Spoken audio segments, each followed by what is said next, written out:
Check, check. Test, test. Yeah.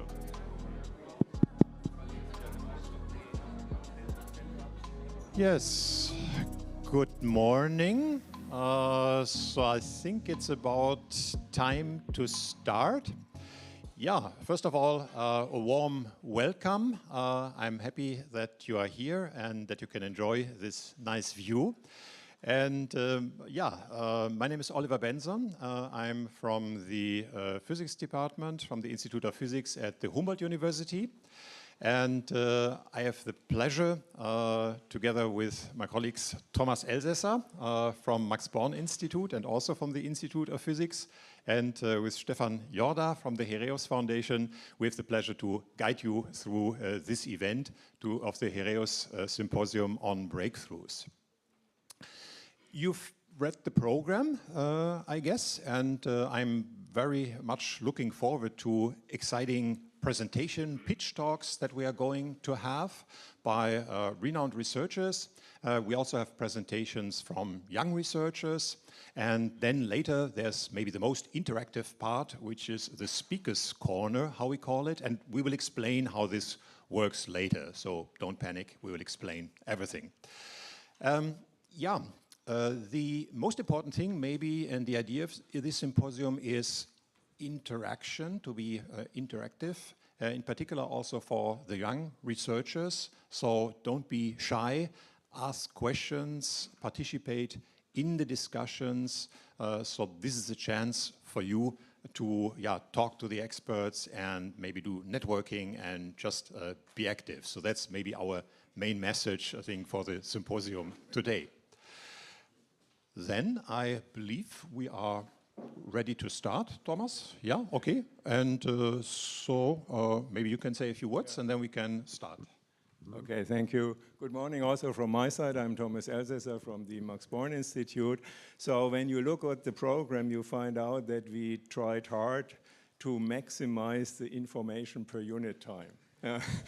And so this is interesting, but it also limits the time for discussion immediately after the talks. In the first block of talks, there are only 2 minutes left for questions, but this does not mean that you should not ask everything you want to ask, because in the second part of the program, there will be enough time to talk to the speakers and also discuss things related to the talk and other stuff. So don't worry, we will try to enhance communication as well. Okay, with that, I think we are ready to get started, and I would hand over the mic to Stefan Jorda, who will give you an introduction on the Heraeus Foundation.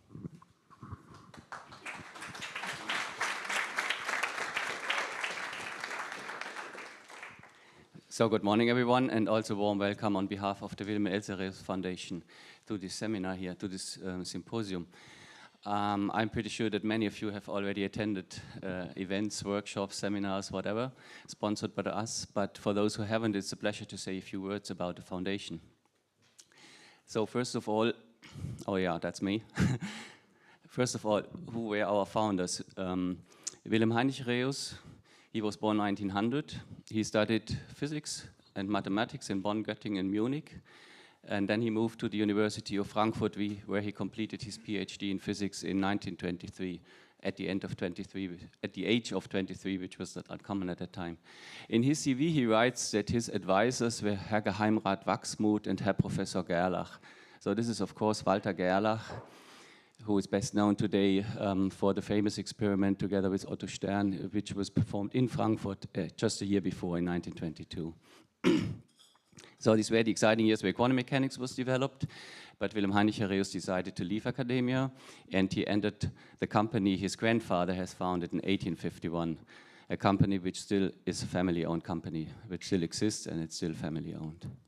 He and his wife Else had no kids, and therefore in the 1960s they decided to establish the foundation. During the first years, they just funded a couple of workshops or seminars a year, but then after they passed away in the 1980s, all their company shares were transferred into the property of the foundation. And today it's a dividend of these shares which constitutes our regular income. So the money of the foundation is not at the bank, it's in the company. If the company makes money, they pay a dividend, which is good for us, and it's good for all of us, of course. So as the money comes from the company, let me say a few words about it. You see here some key figures. It's one of the top 10 family-owned companies in Germany. It includes business in different sectors. And just to give you some examples related to physics, Heraeus delivered several tons of ultra-pure niobium for the superconducting accelerating cavities of the Large Hadron Collider at CERN. The blanks of gravitational wave detector LIGO, the mirrors of the wave detector LIGO here, you can see in the middle, were manufactured by Heraeus as also optical components for the astronomy mission Gaia, for example. Now coming to our activities, the purpose of the foundation is to support of research and education in science with an emphasis on physics. We do this by funding school activities like school labs, funding teacher training courses. We support physics students, organize and fund, of course, seminars, workshops, and other activities. And we cooperate with other organizations, especially the German Physical Society. Just a glimpse on few activities related to school labs. We do support school labs, like here are some examples on environmental physics, spectroscopy. Many activities are also related to astronomy. We do fund prizes for high school students and fund teacher training courses, where the idea is, of course, to bring more modern physics into school curricula. Then another group of activities related to scientific communication. There are the Heraeus seminars, physics schools, and many other activities I'm not going to mention in detail. But what is important, that many of those activities take place at the Physikzentrum in Bad Honnef. It's a very nice place. I'm sure many of you have been there before. It's a conference center close to Bonn, the former capital. But we have also funded many activities at other European conference centers like the École de Physique in Les Houches or the Ettore Majorana Foundation in Erechie and others. Finally, I just want to mention that there are many other activities, and related to this event today, I just want to mention that we started a couple of years ago to fund, together with the German Physical Society, an activity called Leading for Tomorrow. So this is an early career researchers program for the leaders of tomorrow, and some of the alumni are here today. And another very recent activities are the internships at the German Parliament, which we started, an activity we started this year, and some of these alumni internships, alumni are also here today. So that's all I wanted to say. Oh yeah, that's all already the next slide. So I hope you enjoy as much as possible this symposium here, and welcome again. Thank you.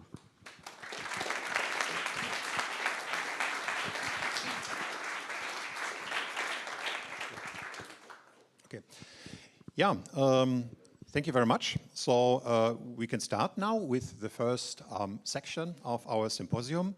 And so maybe first of all, so there are still some seats here available. Also these cubes, they're actually not tables, so they're meant to sit on. So please, maybe if you could put away your cup of coffee and maybe have some others sitting there. So come forward, I think. Please, you don't have to stand. So come forward, and here are very exclusive seats in the first row, and ideally suited for young researchers. Yeah, so please come forward. Okay, again, some rules. After all, we are in Germany, so I have to explain this. So you have, the idea is to have 8 minutes time for your presentation, so that we can have at least 2 minutes for also questions, and maybe also recommendation for the questions, maybe a brief and concise question, and then we have more time for several questions. This would be really great to have this. Okay, but now let's start, and the first speaker is already here, and I'm very proud, I think, to welcome here the winner of the Breakthrough of the Year, Sorwai La, and I read a few words about him. So he's a professor of physics at Ohio University and a physicist of Argonne National Laboratory. He's also a director of the Nanoscale and Quantum Phenomena Institute, Ohio's Ohio University's largest interdisciplinary institute. He's a world-leading researcher on atomic and molecular manipulation, on material surfaces and synchrotron X-ray studies of individual atoms. And his research focuses on nano and quantum properties of materials, and in particular on molecular machines and rare earth molecular systems for energy applications. And we're looking forward to your presentation. And we also have, forgot to mention this, after 8 minutes, an acoustic signal, and then we can, in principle, enter the question and answer session. So thank you very much for being here, and we're looking forward to your presentation. Thank you. Thank you very much. And all right, so let me start my presentation. The time is start counting. So the first things I want to say is, how do you identify the chemical element of just one atom? Okay, so the X-rays, of course, were invented by Wilhelm Röntgen in 1895, and we all know that the X-rays are used everywhere, medical applications, and when you fly, security screening, that's all X-ray machines. And of course, X-rays are produced from the atoms, and if we have the atoms inside, there are electrons are orbiting in the shells. This is an extremely simplified model of the electrons inside an atom. Now, if we provide enough energy that we can remove the electrons from the inner shells, then some of the outer shell electrons will fill in. Then they produce the excess energy as they emit as X-rays photons. And in the process, basically, if we look at the periodic table, all the elements, each element has a different size of the atoms, so that they do have a different X-ray spectra. So the X-ray spectra are actually the fingerprint of every materials in the periodic table. So that's how we can identify the type of the elements by using the X-ray. And we can also use X-ray itself to energize the atoms to produce the spectra. This is, we call it X-ray spectroscopy. So the X-ray is not only to take the images, but also to do the spectroscopy to find out the elements. So much so that, for example, in the NASA's Mars rovers, we sent the rovers to Mars. It has the X-ray spectrometers in order to identify the type of elements and the rocks and the soil of the Mars. Okay, so until recently, we cannot take the X-ray for one atom. It's just mind-blowing. Simply because we can see the atoms, I will show you in a minute, and because the minimum sample quantity to get the X-ray spectroscopy is about 10 to the power negative 18 in attogram. That's about 10,000 atoms. We did not realize that because we have a technique called scanning tunneling microscope, and that we can actually see the atoms. We can even manipulate the atoms, as you see here in the movies, with atomic precisions. The only problem is that we don't know what those atoms if we don't know what we put on the material, okay?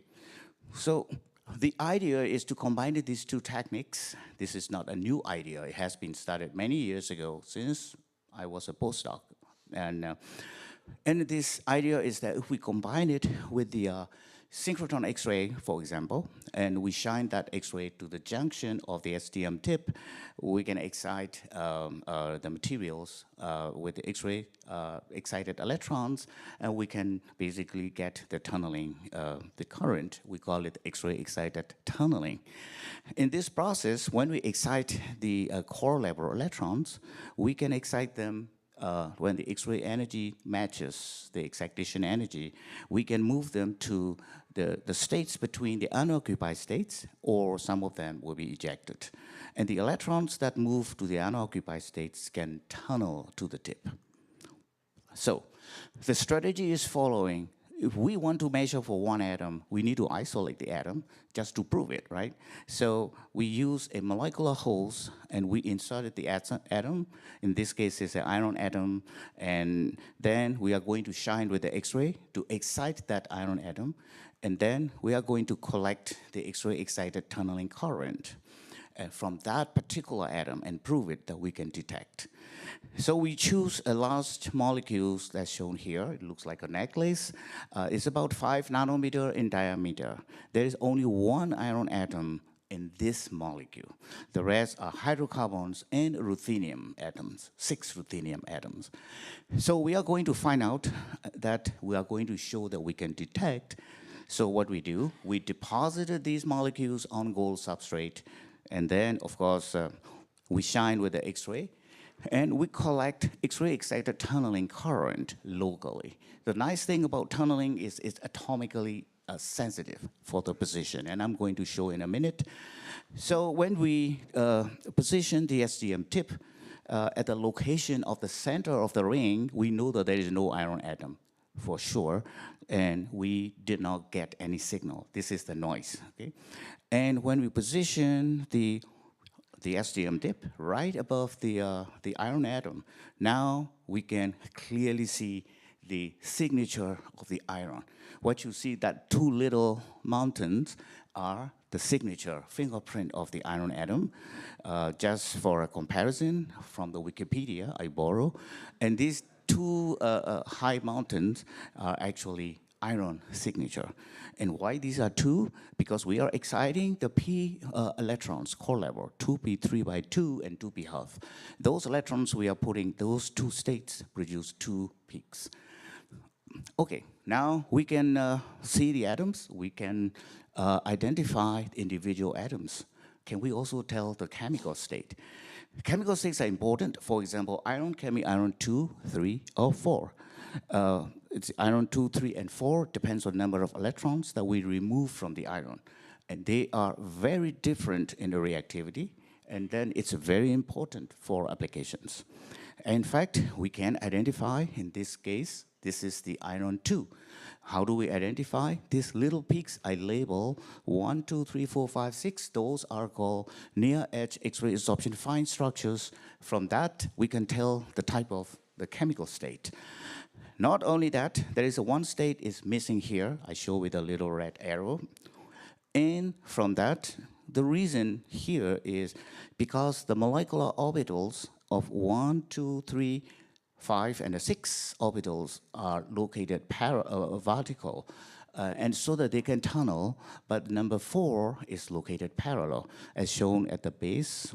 They cannot tunnel because tunneling requires the tip to position less than 1 nanometer distance and overlapping of the orbitals between the tip and the molecule. So we can also tell how a molecule position, a single molecule position on the surface partially by using the X-ray.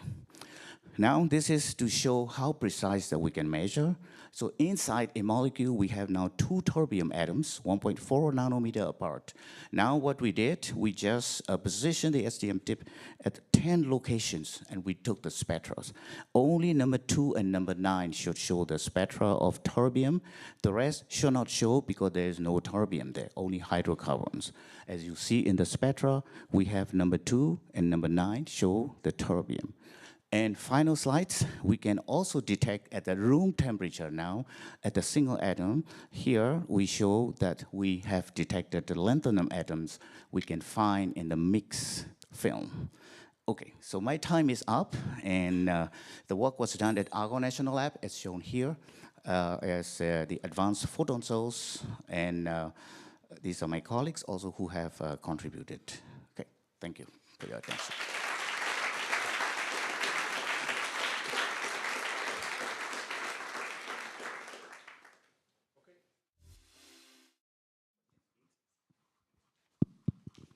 Okay, thank you very much. Super exciting talk. And so we do have time for a couple of questions, as mentioned. So who wants to start? Please. Yeah, thank you for the interesting talk. You showed you can detect the atoms when they are part of a complex. Would it also work with single deposited atoms? It should, because if you can detect one atom, then of course. But then why did we use inside the molecules? Why don't we detect individual atom on the surface? Because the temperatures that we were measuring was about 30 Kelvin. So the atoms are already diffusing to form the islands on the substrate. That's the reason that we choose. It's for demonstration purpose. Yeah. So, go ahead. As mentioned, don't be shy. Okay. Any requirements on how tightly you need to focus the X-rays? No. The detector tip defines the localization, so that it's not important. What the size of the X-ray beam is not important. Good. Precise answer. There's a question? Yeah? So you can also see the oxidation state, but have you considered following the change of the oxidation state from 2 to 3 and back to 2? Yes, we can see that. Yes, precisely. What oxidation state? Yes. Now, changing the oxidation states from 2 to 3, 3 to 2, that is what we are trying to do, the next step. Seeing is different, inducing is another. So that is making chemical reaction with the X-ray it's a different future topic. Okay, there's a question, yes? Shouldn't the atoms become delocalized at some point? If you have one iron atom in a ring, why would it stay at that position? Shouldn't it be able to delocalize along the ring, depending on the molecule? They don't. They are staying in a sorry. Inside the molecules, yes, there are some, this becoming in orbitals if there is a hybridize. That's why we tested two types of atoms. One is iron, another one is the terbium. Terbium is a rare earth, and the 4f electrons are really localized. They do not hybridize. The hybridization is 5s and 6s and 5p. And so, yeah, we see the delocalization through the orbitals on iron, hybridization, but not on the rare earth. Yeah. Okay, so this was the acoustic signal. Do we have another urgent questions? There's maybe one, we can maybe allow for one more. Do we have a microphone over there? No, okay. Thanks for the talk. I just wanted to know, can you see any change in the spectra as a function of the polarization of the incoming beam? So whether you use linear, horizontal, vertical, or circular? We have already measured magnetism by using the polarized light. I did not present here because it's not published yet. But yeah, we can measure the magnetism of one atom with the polarized light, yes. Okay, yeah, thank you very much for the presentation and the answers. Thank you very much.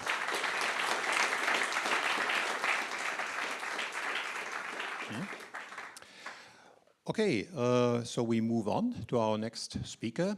So we do have a somewhat limitation in terms of time, but don't feel like constricted by this. Yeah, so if we have some urgent questions, so don't feel limited by this. We want to have some question and answer sessions, and we may have a little bit of a buffer. So just don't feel intimidated by our strict time schedule. Good. Next speaker, Simon Storz, is already here from ETH Zurich. And he's a postdoctoral researcher at ETH Zurich, and he's specializing in experimental quantum physics. And during his PhD, he focused on developing microwave-based interconnects for superconducting quantum computers, quantum processors. And within the team, Quantum Device Laboratory, he conducted a loophole-free Bell test with superconducting qubits. And currently, his postdoctoral research explores fundamental physics using mechanical quantum systems.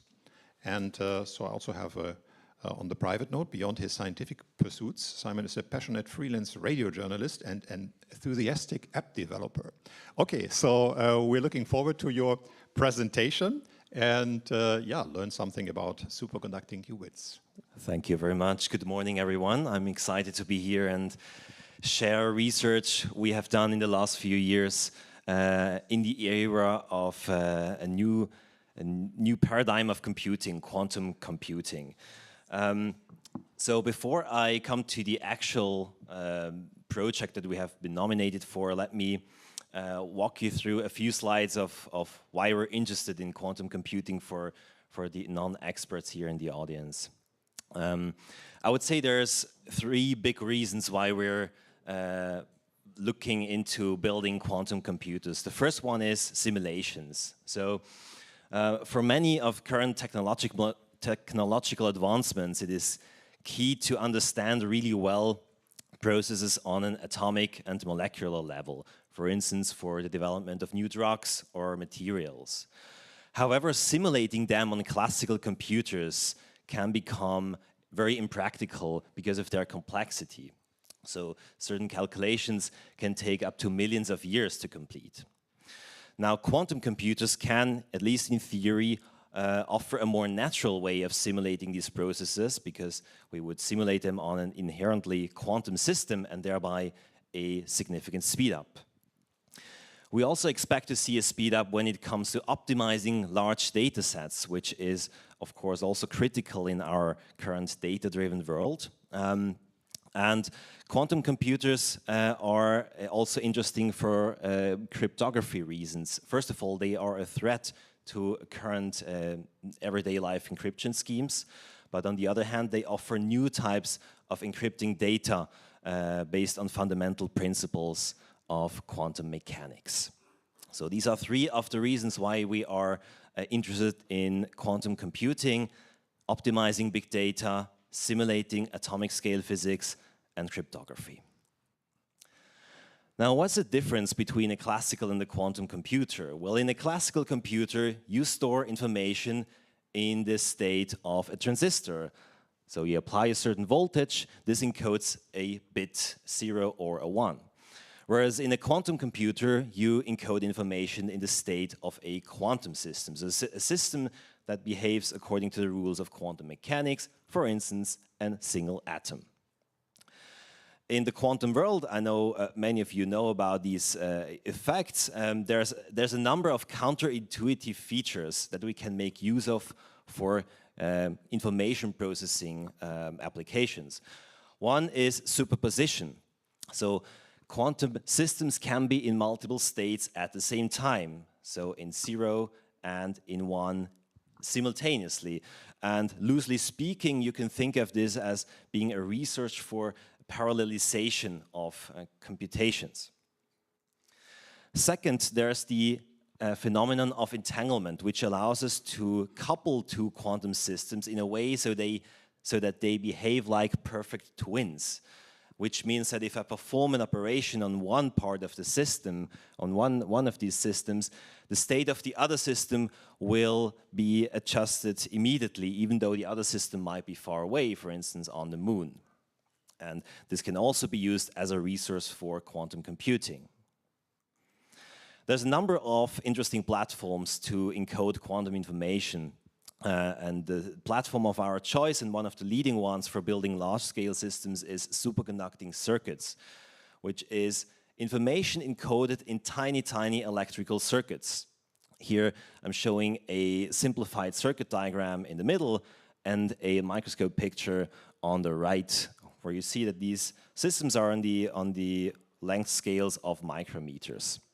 Now, when you couple multiples of these quantum circuits to each other, you will build a small quantum processor. So here you see a rendering of such a device built in Zurich that contains 17 of these quantum bits. These are these star-shaped structures that you see in yellow colors, which brings us on to the scale of a few millimeters. Now, quantum information is quite fragile in the sense that these quantum systems tend to lose the information that we store on them unless we take countermeasures. So for this reason, to provide superconductivity and to reduce thermal noise in these microwave-based systems, we install and operate them in cryostats at temperatures just above 0. Now, one aspect is to build larger and larger devices to allow for more complex quantum operations.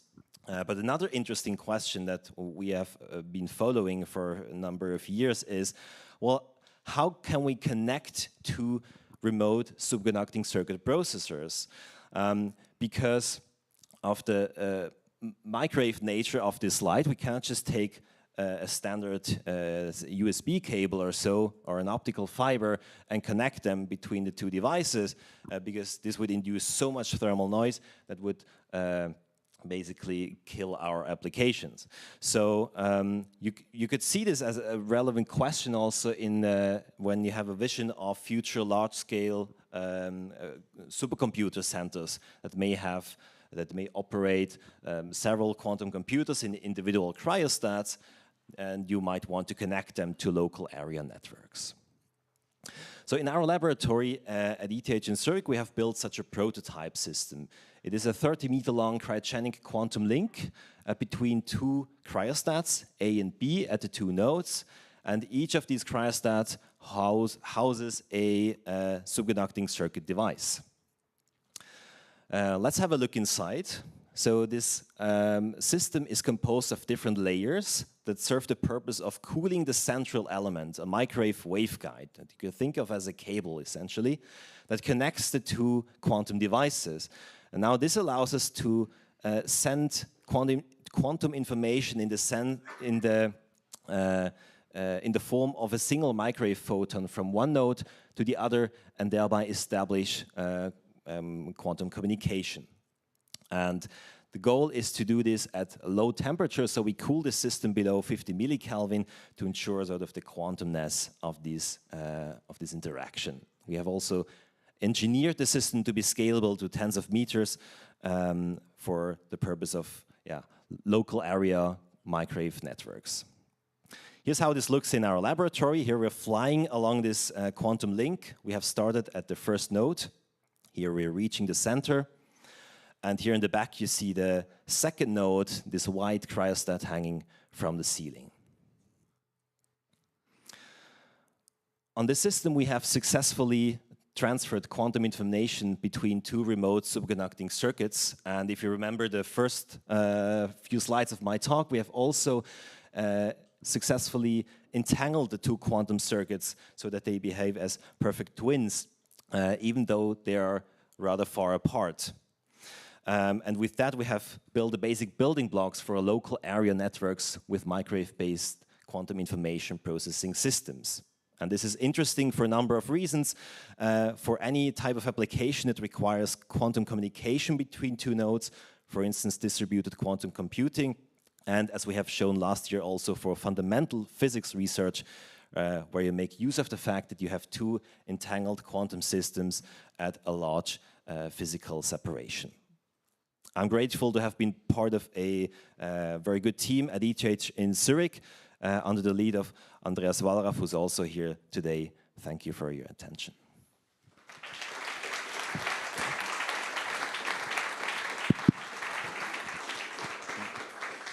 Thank you very much for the great presentation and talk. So we have time for questions. There's one. Microphone is coming. Yeah, could you?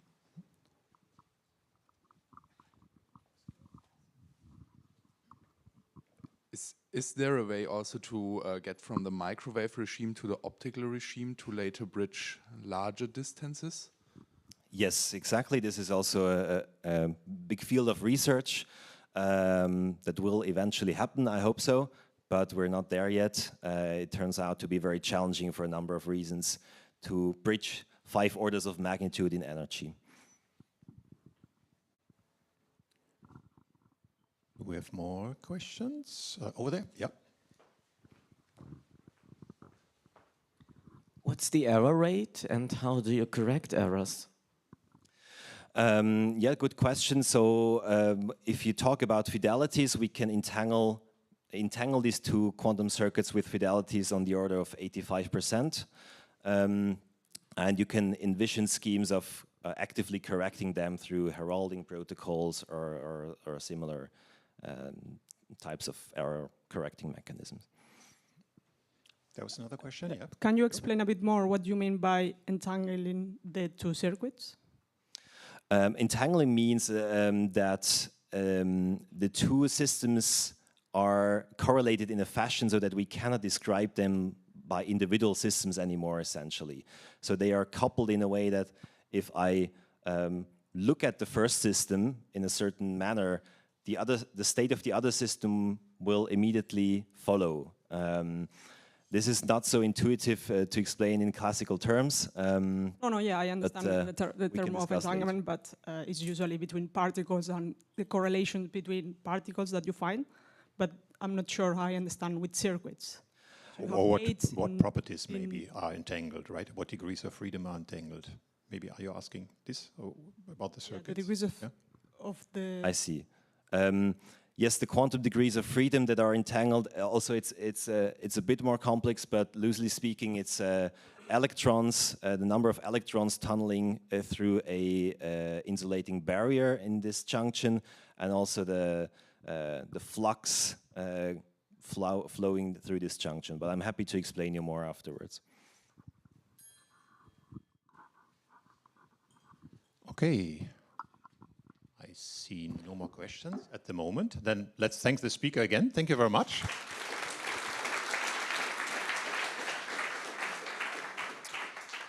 And we move on to the next speaker, Thorsten Schumm. And I also say a few words about him. Thorsten Schumm is from the Vienna University of Technology, and he's an experimental quantum physicist working towards a new type of high-precision clock for satellite navigation and for fundamental research. He was born in Berlin, I heard, and he studied physics and philosophy. And for his diploma, he moved to Innsbruck to work with Anton Zeilinger, and his PhD was done as a binational thesis in Heidelberg and Paris in the group of Alain Aspect. And after postdoc in Toronto, he moved to Vienna, and there he's a professor since 2011. And yeah, again, we are looking forward to your presentation. Thank you very much. Okay, good morning. Thanks for having me. It's great to be here. Yeah, I now have 8 minutes to try to describe to you how we managed to, for the first time, excite an atomic nucleus with a laser, perform precision laser spectroscopy on this nucleus, and realize a prototype of a nuclear clock. Okay, that works. Good. So maybe start with spectroscopy, because that's been mentioned several times already. So here is the atom, once again, in a pictorial way, as we all know and love it. And the atom has the advantages of providing us with discrete, energetically discrete quantum states on the order of, let's say, 1 to 10 electron volts, okay? And spectroscopy is the art and science of probing these levels and maybe manipulating them. And it turns out that that's actually what physicists know how to do best on a quantitative level. As you probably know, some of these levels are probed on a 10 to the minus 18 relative uncertainty. So we really know these levels really, really well. And as we already learned, we know how to manipulate them, create superpositions, entanglement. And that's the basis for a lot of also technological applications. Very close to my heart are atomic clocks, which are used in earthbound and global satellite-based navigation. But we also use these spectroscopy and quantum states for sensing in medical applications, or as we just heard, quantum technologies, superpositions, computational, storing energy in these states. Okay, what about nuclear physics? If we look at the nucleus, we actually find a very similar object. It also provides us with discrete quantum states. However, as you can see from this little m there, the energy scale is vastly different. Now we're talking about hundreds of kilo electron volts, mega electron volts. And these quantum levels can be populated in stochastic nuclear decay, but what is missing so far is a controlled means of probing them, performing spectroscopy in the laser sense, as we can do on the atomic physics side. And that is exactly what we wanted to realize and what we have succeeded to do. Okay, so if I go back, the main problem bridging between these worlds are energy scales, okay? You see electron volts on one side, mega electron volts on the other. Luckily, there is one specific isotope that nature provides us with, which allows us to bridge between these worlds, and this is the 229 isotope of the element thorium. This is a very rare isotope. It's completely men or women made. It's a decay product of uranium-233, which has been produced in the Manhattan Project. There's only a few milligrams of that matter on this planet, so we have to be careful with it. If we look on the electron shell, it's actually nothing spectacular. It looks like a radon atom and has 4 additional valence electrons, just some atom, right? But if we look at the nuclear structure, there's something really spectacular happening. Thorium-229 has an excited nuclear state that is of very, very low energy. That is known since 1976. But since 1976, people have tried to learn what exactly is this excitation energy that we need to push into this nucleus in order to excite it from its nuclear ground state to the first excited state. I invested 15 years of my lifetime to pin down this energy, but we now know, or at least a few years ago, since we know that it's 8.4 electron volts, which corresponds to an excitation wavelength of 148 nanometers. And that's hard, but it's laser doable. The uncertainty on that at that time was about 1 nanometer, which is quite a large uncertainty. Another interesting thing about this first excited state is that it is very, very long-lived. Very long-lived means thousands of seconds. It's a quantum state with a lifetime of thousands of seconds, which makes it a very narrow transition line width, so we really, really have to hit this one exactly in order to excite it. So, okay, well, let's build a 148 nanometer laser and excite this nucleus. There's one problem though, and these are these 4 valence electrons that I mentioned before, because if I shoot with a laser of about 50 nanometers on such an atom, these 4 electrons will respond, I will ionize, I will lighten them up, and the electromagnetic wave will not even reach the nucleus. So I have to get rid of those. And the way we do this in my lab is to actually put the thorium atom in a chemical bond. More specifically, we are doping these atoms, which have this nucleus inside a solid state matrix. In our case, that's an ionic crystal. Thorium is in calcium fluoride, and I actually brought you one of these crystals here. Very precious. And the crystal takes away the outer 4 electron. The thorium becomes a radon atom and is optically inert. It doesn't respond to a very, very high laser energies anymore. Okay, this is, as I said, this is a very rare material. I forgot to mention that it's slightly radioactive, so please don't try this at home. It took us 10 years to develop these kinds of crystals, but once you have them, you actually have your spectroscopy target as a solid-state material crystal that you can carry around and hold into a variety of excitation sources and lasers. And that's exactly what we did. So we teamed up with the team of Eckhard Peik at the PTB in Germany. They happened to have a 148 nanometer laser because they also wanted to excite thorium, but in an ion trap, but we convinced them to do it first with our crystals. So you see Eckhard's laser system there, you see one of our tiny crystals in some detection system. And then we started scanning for this 1 nanometer uncertainty range that took about a year, but after a year we actually managed to excite an atomic nucleus with a laser for the first time, and then you just do the spectroscopy work you're used to. You find a Lorentzian line shape. As very much as you're used to, the transition frequency is now, it's a 2 petahertz optical transition, and it's now known to 7 digits at this state. And yeah, it very much looks like normal spectroscopy, but instead of exciting electrons in the electron shell, you are now exciting a neutron inside the atomic nucleus. And in case you're interested, that was published in March in PRL. So since then, we have went on and we used another laser system, a very special laser system, which is called a frequency comb that was awarded a Nobel Prize in 2005.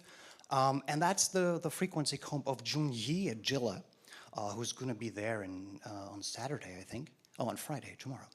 And this laser system has the one advantage that it is at the same time probing one of the world's most advanced atomic clocks, the strontium optical lattice clock, and then it can be upconverted to the frequency range that is required to also drive the nuclear transition.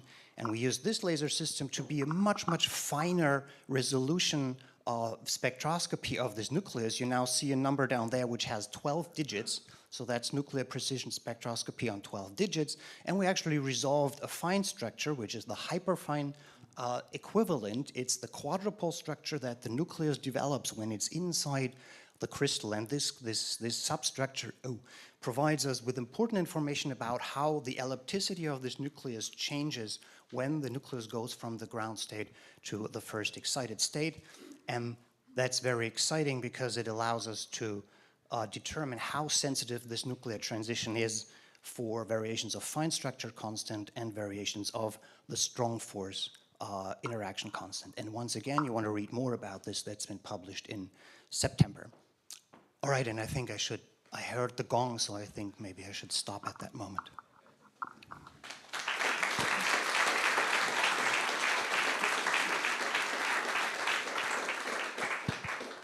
Thank you very much for this exciting talk. So we have time for questions. Here's one. Yeah, a very interesting talk. Is there an advantage of having a nuclear clock over an atomic clock? Absolutely. Well, of course. I will just give you two. One of them, it's running on a completely fundamentally different physical mechanism. All atomic clocks, as we know them, are running on the Coulomb interaction. This one runs on predominantly on strong force interaction. That's the basic physics answer.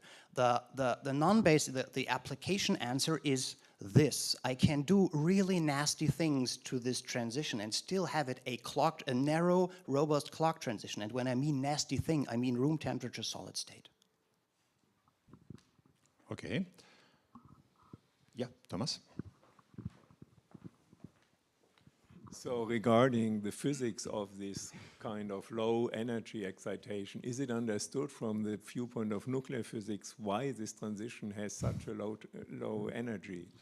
Well, understood, no. So understood, yes, in terms of there is a class of low energy nuclei, and it's kind of understood by nuclear physicists why they are low energy, because they have a certain anisotropy, and there's even like a pear-shaped deformation and so on. So it belongs to the class of low energies, but low energy for nuclear physics means it's below 10 kiloelectron volts, right?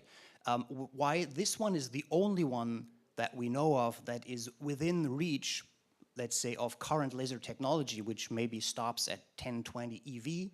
There's no answer. They would just say, well, they're low, and then within the low ones, there's a variety. That would be their answer. Okay. Yeah, there's a question. Nathalie? Yeah, that's very impressive results. In the work that you did with the PTB, when you scan the line, it doesn't appear to be at the same position in the two directions of scan. Yeah. And it's not symmetric also, is it? Yes. I can actually even go back. So this is an artifact of the fact that we have to scan very slowly. I said thousands of second lifetime. That means we are illuminating this crystal for 10 minutes, and then we wait for the fluorescence photons to come out for 10 minutes, and then we move the laser to the next frequency, okay? But when we do this and we have successfully excited, the crystal still has a few excited nuclei which haven't come fully down yet. So there's kind of a memory, and depending on which direction I scan, I have a memory effect that kind of deforms this wave function. In the second figure, you see the middle one there. There we have just taken a much, much longer scan. This takes 3 days to do this thing, because we have to wait really for half an hour for all of the isomer, or the first excited nuclei that we have created, to really come down again, and then do the next excitation step. Okay. So it's not a bistability. No. This is not a property of the nuclear. And also, I mean, 8 minutes, right? What I couldn't kind of explain is why this thing is 10 gigahertz white. That's really just the laser. So far, there is no laser on this planet which is fine enough to actually probe the line width of the nucleus. They're all laser line width limited. Okay, one last question. So what about the phonon effect? Because the excitation takes quite long, right? So this is in the zero phonon line. In other words, I don't know in which language to express this. It is lambdicate, so that means we don't change the motional degree of freedom when exciting, because it's so deeply frozen within the lattice. So it's like the tightest ion trap you can imagine to some extent. So even at room temperature, there is no Doppler effect. There's second order Doppler, but that's really, really small because the nucleus is really heavy. Okay, great. Thank you again. Thanks.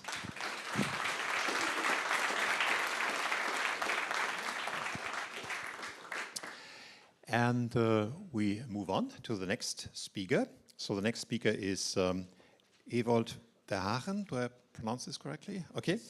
From Amolf in the Netherlands, Amsterdam.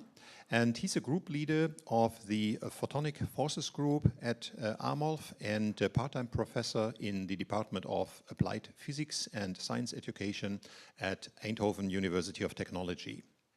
And his group studies light-matter interaction in nanophotonic systems. So his research interests range from quantum nano-optomechanics to non-reciprocity and topological photonics. Throughout his career, he made numerous contributions to the fields of metamaterials, nanophotonics, and nanomechanics. And at the moment, he leads the Nanophotonics Center at Amolf, and he's also head of the Amolf Nanolab in Amsterdam. And also, we are looking forward and are curious for your presentation. Yeah, thank you very much, and thank you very much for having me and giving me the chance to, well, share a little bit of our fascination with well, what we call optomechanical metamaterials. These are highly engineered nanoscale systems in which we use the small forces that light can exert on mechanical objects to induce interesting, unusual behavior for light and sound. Okay? Interesting in the sense that it cannot occur in natural materials. In fact, in natural materials, the behavior, wave behavior, is fundamentally constrained by various basic and fundamental principles and symmetries, like time reversal symmetries, which says that laws of nature are invariant under inversion of time. That, for example, means that for air, the medium that transports the sound waves from me to you, if you can hear me, that means that in principle I can also hear you. That's the principle of reciprocity. Those of you who were here yesterday at the dinner experienced this very clearly. But now, in the metamaterials that we study, we can well, break free of these kind of symmetries and thereby induce behavior like, for example, one-way propagation of sound. Okay? Optomechanical metamaterials are basically networks of mechanical resonators, and we study how signals can propagate through these networks with the help of laser light. We can look at this cartoon to understand why that's possible. Here you see mirrors that reflect light, confining it in optical cavities, but these mirrors can also move. They're mechanical resonators. Okay?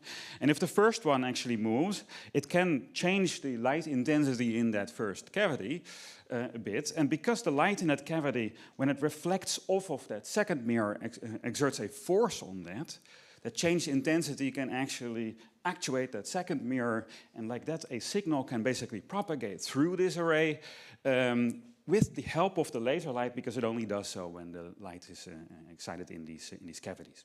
So we look at the collective response of these kind of systems that are completely programmable with laser light, and we call them metamaterials simply because they are artificial systems that simulate the behavior of natural materials. Now, in reality, the systems that we look at look like this. They're silicon strings fabricated on the surface of a chip. And they can vibrate at megahertz frequencies. These are the tones of the string vibrations, and these different tones of vibrations serve as the nodes of our networks. They are the mechanical resonators that we couple using light that is strongly confined in the nanoscale gaps between the teeth that are engineered in these beams. And importantly, when we structure the temporal profile of the laser light that we send to the system, we can choose the way in which these mechanical resonators are coupled together, and the topologies, if you will, of the networks to a great degree of freedom. And so, in particular, the time-varying potentials that this laser light induces in these kind of networks allows us to, for example, break time reversal symmetry and see effects like a circular motion of acoustic waves in these kind of networks. In fact, the phonons that make up these sound waves, they behave as if they were electrons in a strong magnetic field that breaks time reversal symmetry. And associated with that is then also interesting behavior like the quantum Hall effect for sound. Now, in other networks, we found new ways to control amplification and lasing behavior for acoustics. So controlling the non-Hermitian dynamics of these kind of networks. Basically exploiting mechanisms that are similar to those that a child uses on a swing when they want to amplify their swing motion. And these kind of interactions, called squeezing interactions in quantum mechanics, we then also use to introduce new phases of matter in these kind of metamaterials called the Bosonic-Kitaev chain, which have interesting properties, in particular their ability to detect a small perturbation to this system very sensitively. In fact, that brings me to an open question that we try to work on now, which is if you have a set of resonators and you want to use them to sense something useful, for example, the mass of a small molecule sitting on one of these resonators, or the force of a tiny particle that one wants to discover, what is the best way in which you can couple these resonators together to perform a sensing task? This is a simple question, but interestingly, it's not answered. And so we are trying to look at, okay, how do or simply by exploring all of the possible networks that we can make in these programmable network metamaterials, simply try out how symmetries and the type of interactions that we induce between these resonators or optimize these kind of sensing functionalities. But we also ask similar questions about different functionalities. For example, the ability of a small network of nonlinear resonators to compute, to perform a basic computation, studying how symmetry and topology affects well, the trade-offs between speed, energy consumption, and accuracy in computing physical systems.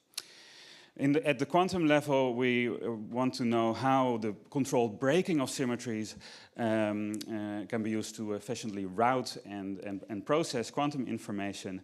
And more from a general perspective, we're simply interested in understanding what are the different classes of metamaterials that exist, in particular if we also program strong nonlinearities in these systems.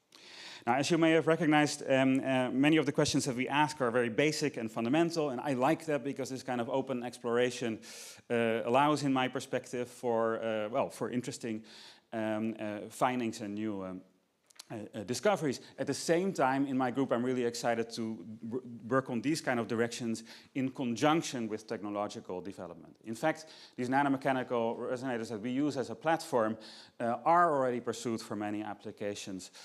You all have them in your phones, where they serve filtering functions of wireless signals.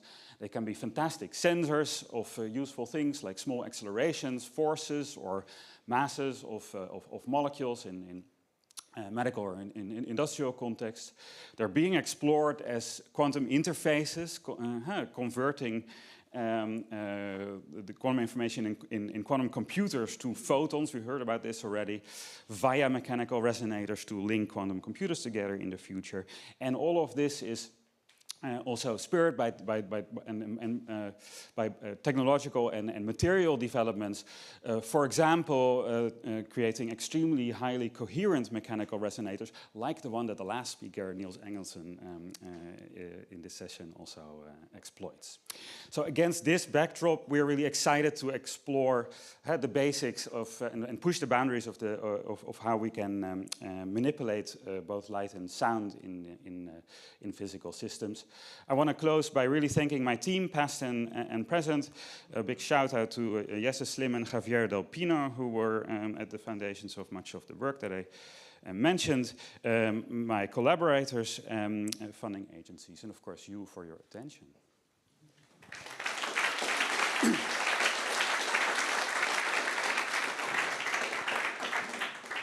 Thank you very much for this very stimulating talk.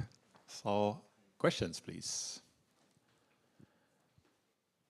I have one question maybe to start right away.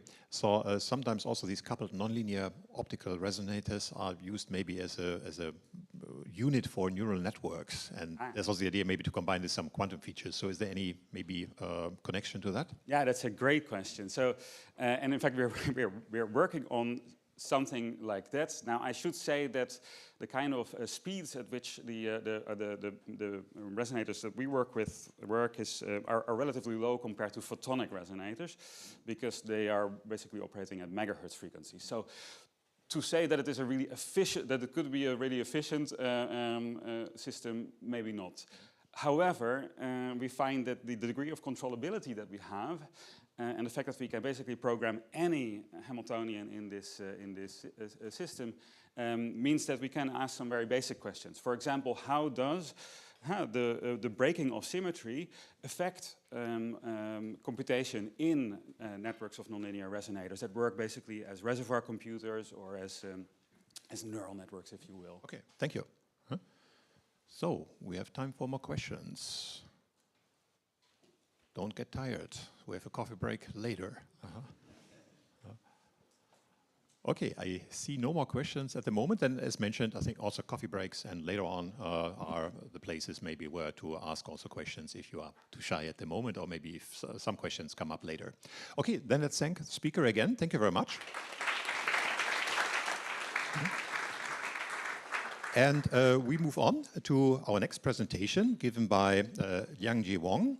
And he received his PhD and master's degree in electrical engineering and computer science from MIT, and his bachelor degree in the same field from the University of California in Berkeley. He was a National Science Scholar, a postdoctoral fellow in the mathematics department at MIT, and a recipient of the Nanjing Assistant Professorship in 2019. Currently, he is an associate professor in the School of Electrical Engineering at Nanjing Technological University, and his research focuses on X-ray photonics and free electron-driven quantum science. And so we are looking forward very much to your presentation. Thank you very much. Okay, yeah, thank you very much for that great introduction. So much as I've been enjoying all the different topics, I'm very happy to bring the topic back to X-rays again, and later we'll hear even more about X-rays. So before we go any further, I think it's very important for me to emphasize that X-rays are not important only for fundamental science. In fact, the basic functioning of our modern society depends on X-rays, and the rapidly growing demand for X-rays are being driven by society's megatrends. And these megatrends include rocketing semiconductor demand. I wonder if there's a laser pointer. No, never mind. Yeah, includes rocketing semiconductor demand and the increasing healthcare needs of the aging society, of an aging society. And X-rays are, of course, also useful in security scanning and also, of course, fundamental science, where they've been responsible for over 20 Nobel Prizes. In fact, I want to add that the very first Nobel Prize in physics actually went to Röntgen's discovery of X-rays. So not surprisingly, the X-ray market is currently a staggering $30 to $40 billion. But what is extremely surprising is that even up to this day, the options for commercial X-ray technologies have been very limited. On the one hand, you have the X-ray tubes, which are dependent on a technology that's remained essentially unchanged over 130 years. On the other hand, we have large X-ray facilities such as stadium-sized synchrotrons and kilometer-long free electron lasers. Therefore, a holy grail of the X-ray community, which is also an objective for my research group, is to come up with a solution that can combine the best of both worlds as much as possible. And such a solution would serve as a scientific and technological accelerator across all these range of industries. And importantly, it's also good to emphasize that such a solution would help the large X-ray facilities by providing at least partial access to advanced X-ray modalities to their users who are patiently awaiting for beam time. So, the compact X-ray generation mechanism that my group focuses on is parametric X-ray radiation, or PXR. PXR occurs when an electron traverses a periodic array of atoms, inducing dipoles in these atoms, which radiate and constructively interfere to form these coherent narrowband X-ray peaks, which are continuously and precisely tunable over a broad X-ray spectrum. Importantly, for us, we were able to demonstrate that this X-ray generation mechanism can be achieved using tabletop electron sources. And there are two ways of controlling the electron energy, or rather the photon energy, one by changing the electron energy, the other by changing the crystal tilt angle. Our experiments were conducted just using standard electron microscope facilities, which we simply use as tabletop electron sources.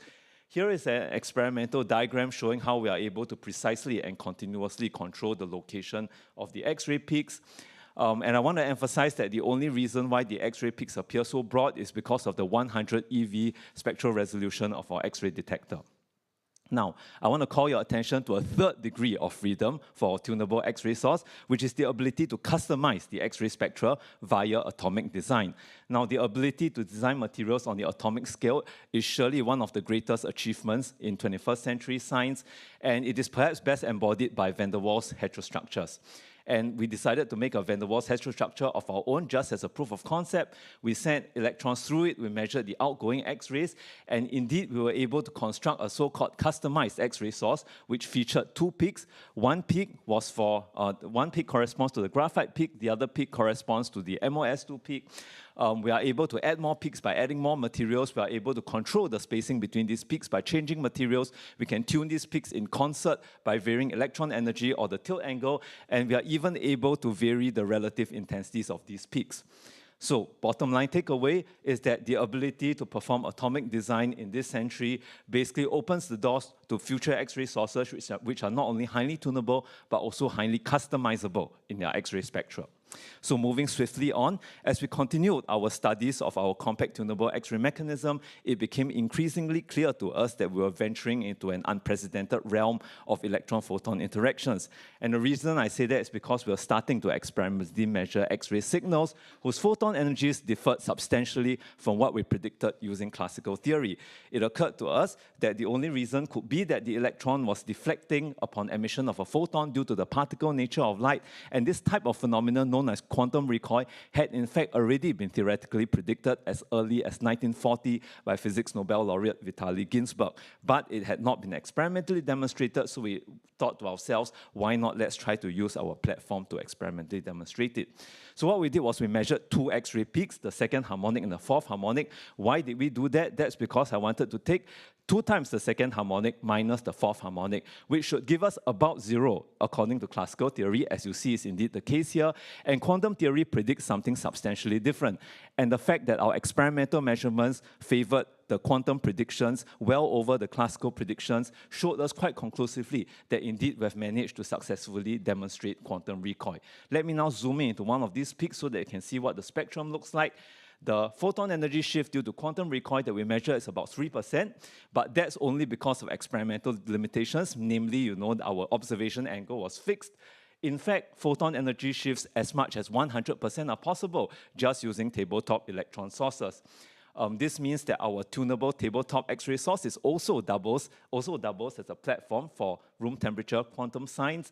And in fact, we have a side project we're wrapping up right now where we show that quantum recoil can be used to realize deterministic universal quantum gates for quantum computing. So all in all, we're very excited by this quantum effect because unlike many other quantum effects, it's observable at room temperature and in the presence of noise. But coming back to compact tunable X-ray sources, we next wanted to show how the photon flux scaled, theoretically and experimentally demonstrate the fundamental scaling laws of this mechanism. And what we did was to show that the flux could scale with current as expected, and also the flux scales with our target material thickness. And these conclusions put together allow us to conclude that we would be able to scale up to in excess of 10 to the power of 8 photons per second in our eventual X-ray source, which is more than sufficient for high-quality imaging and other applications. So these results were actually freshly published just last week, so I welcome you and encourage you to take a look at this paper and let me know if you have any comments. And Nature Photonics actually also ran a news and views about our article, which I found to be very illuminating, so be sure to check that out as well.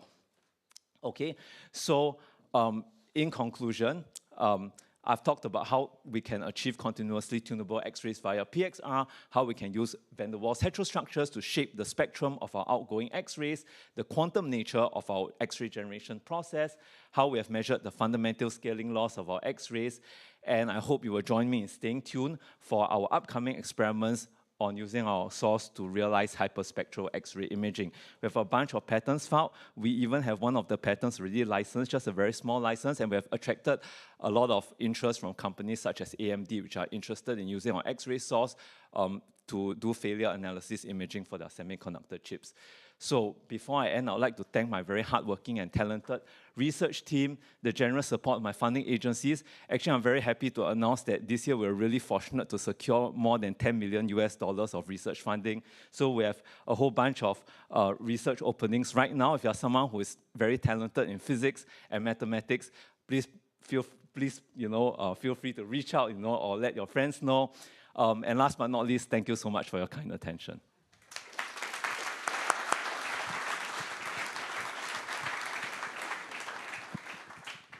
Thank you very much for this exciting presentation. So we have time for questions. Yeah, over there. Very nice talk. I love it. Thank you. What is the energy resolution when you change the X-ray, the energy resolution? Oh, okay. So the energy resolution of changing the X-rays, you can do that continuously. The width of the X-ray peaks will be limited by the intrinsic energy resolution, which is, intrinsic bandwidth, which is on the order of several eV. Yeah, but as to varying the location of the X-ray peaks, you can do that continuously. And what is the range, energy range? Oh, as wide as you want. So this is just, like the free electron laser process, it's just theoretically you can tune it anywhere, even down to the microwave all the way up to gamma rays. I see. Yeah. Thank you. Yeah. Any more questions? No? Everyone's stunned. So, okay, then maybe let's thank the speaker again. Thank you very much. Thank you.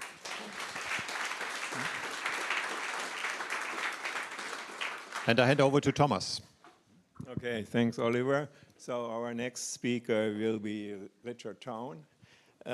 He is with the Lawrence Livermore National Lab.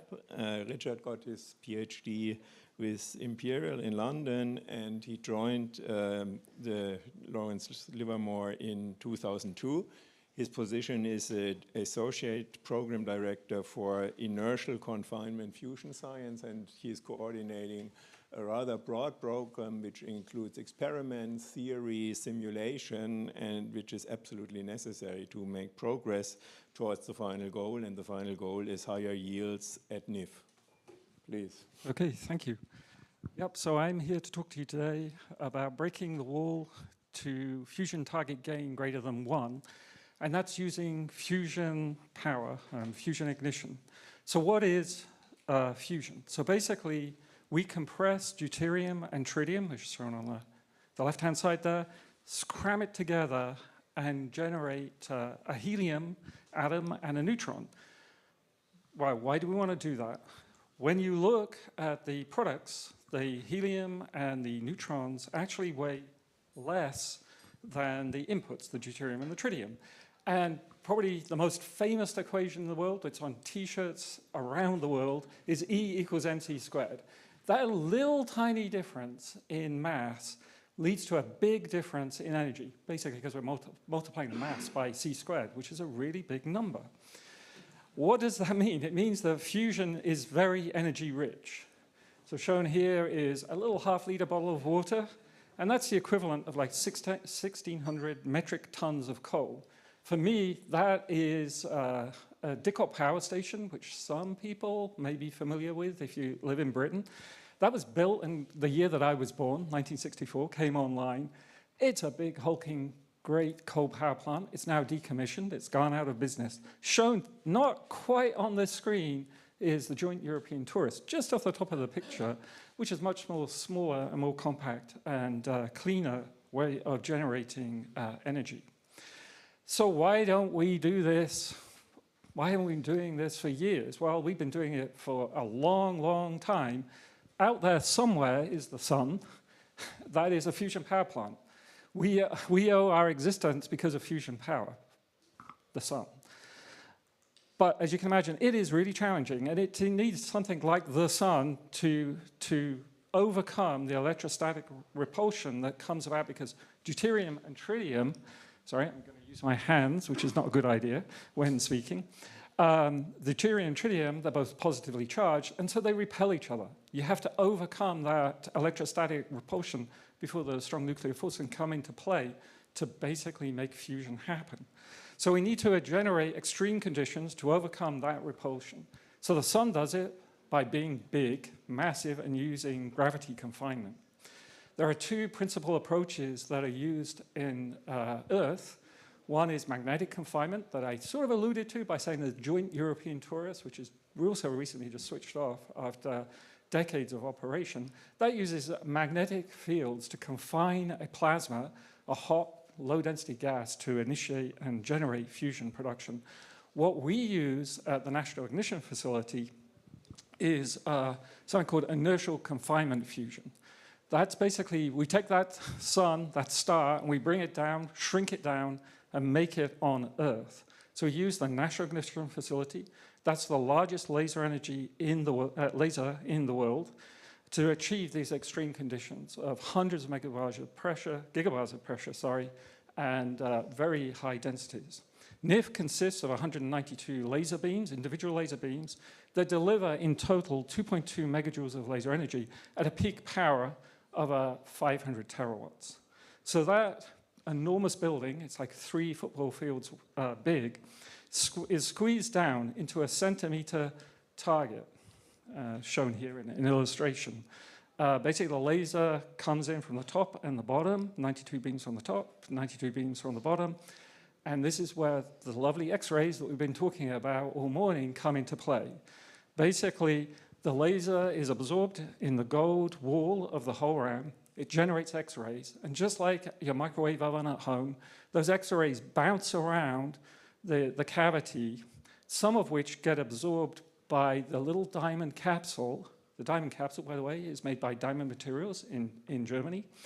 That heats up, blows out the outer surface of that capsule, driving the fusion fuel and remains of the capsule inwards up to 1 million miles per hour.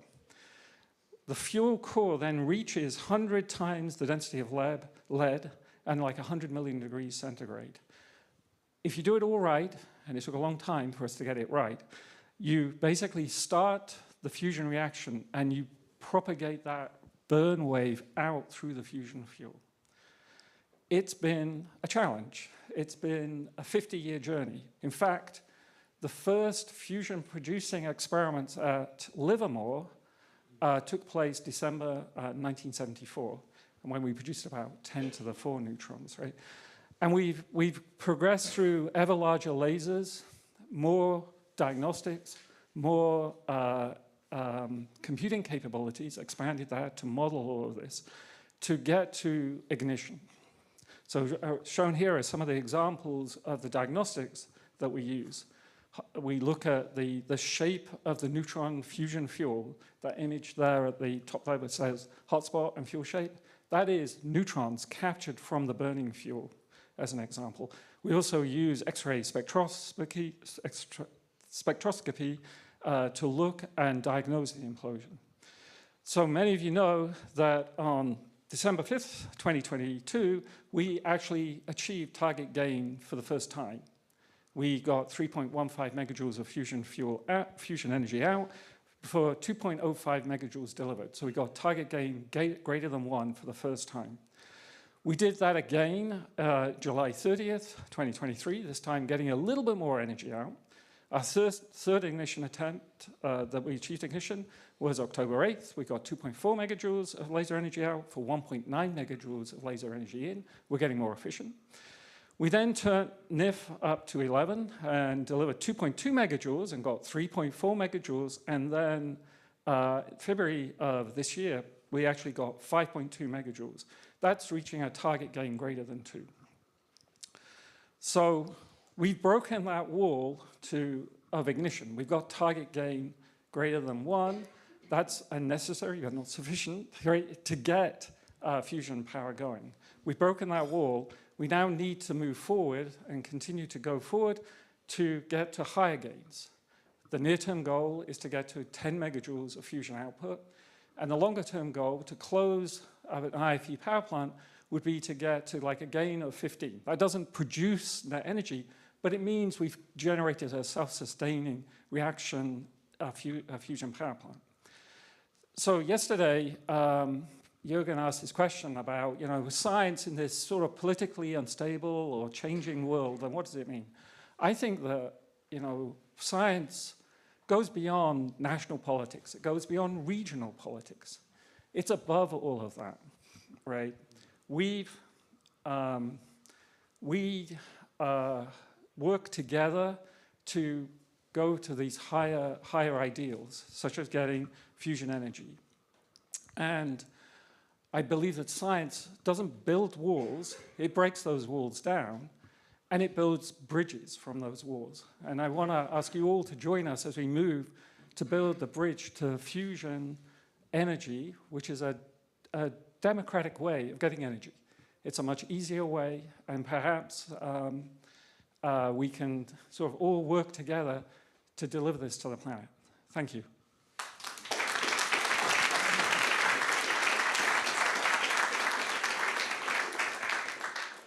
Thanks, Richard, for this nice talk. There's a question. Two questions. Obviously, your input energy is the laser energy. Yes. If you calculate the electrical energy that goes into the whole plant, how is the ratio? That's a simple question. The other one is, there are many startups by now out there that claim they can do it much better with better targets, better processes, and what have you. I would be interested in your opinion on those. Okay, so to take your first question first. So NIF stores around 300 megajoules of energy. So that's stored in the capacitors.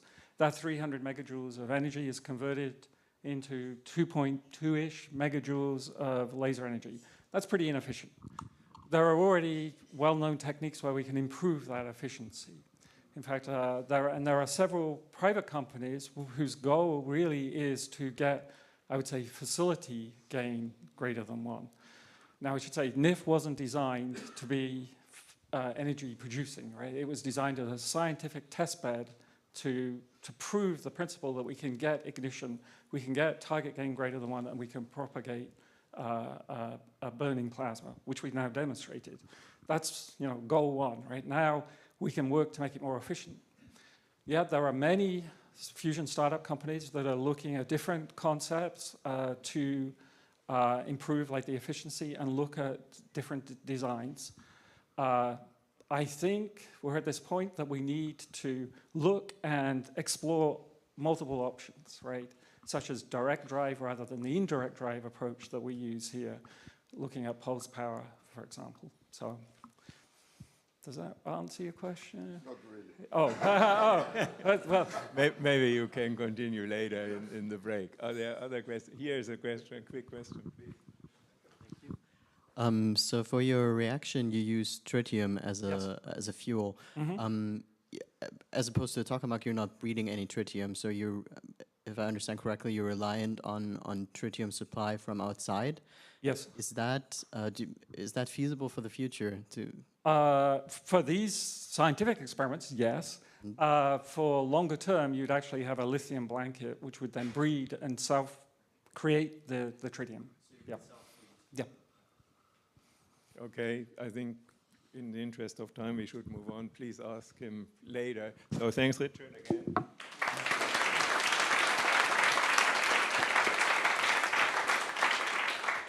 And our next speaker is Martin Wilhelm from the MIT, where he is professor of physics. Martin got his academic training in Bonn and Paris, and his PhD in the group of Wolfgang Ketterle. And he's an expert in ultra-cold quantum gases. He has done many very nice experiments on basic quantum physics with such systems. And I think he will report the latest today. Thanks so much for having me at this symposium. It's wonderful to come after the talk on fusion, because this is one of the things we are after, trying to have a fundamental understanding of complex systems, of complex matter like nuclei. High temperature superconductors are another example of a very complex system that we don't understand, and neutron stars on a much larger scale. These are massive objects packing together the mass of more than the sun in 20 kilometers or so of diameter. And these are too complex to put on a laptop and calculate what's going on. It's just not possible in principle because these are strongly interacting, highly correlated systems. So our approach is to use atoms as stand-ins for electrons, neutrons, nuclei, in simple geometries that are already impossible to calculate, and then see what nature does. How does nature solve this many-body problem of having all these atoms interact together? Getting a magnified view of this quantum matter, taking pictures and movies of it, and that is the idea. We can tune the interactions freely, which is quite wonderful. And a simple advance is, of course, that instead of looking at an angstrom size and trying to count what every electron is doing, which is impossible, we have now a crystal of these cold atoms spaced by a micron or so. So ultra-cold gases, I should quickly say, what is ultra-cold? It's, of course, the coldest matter in the universe, unless some alien species has also managed to get there.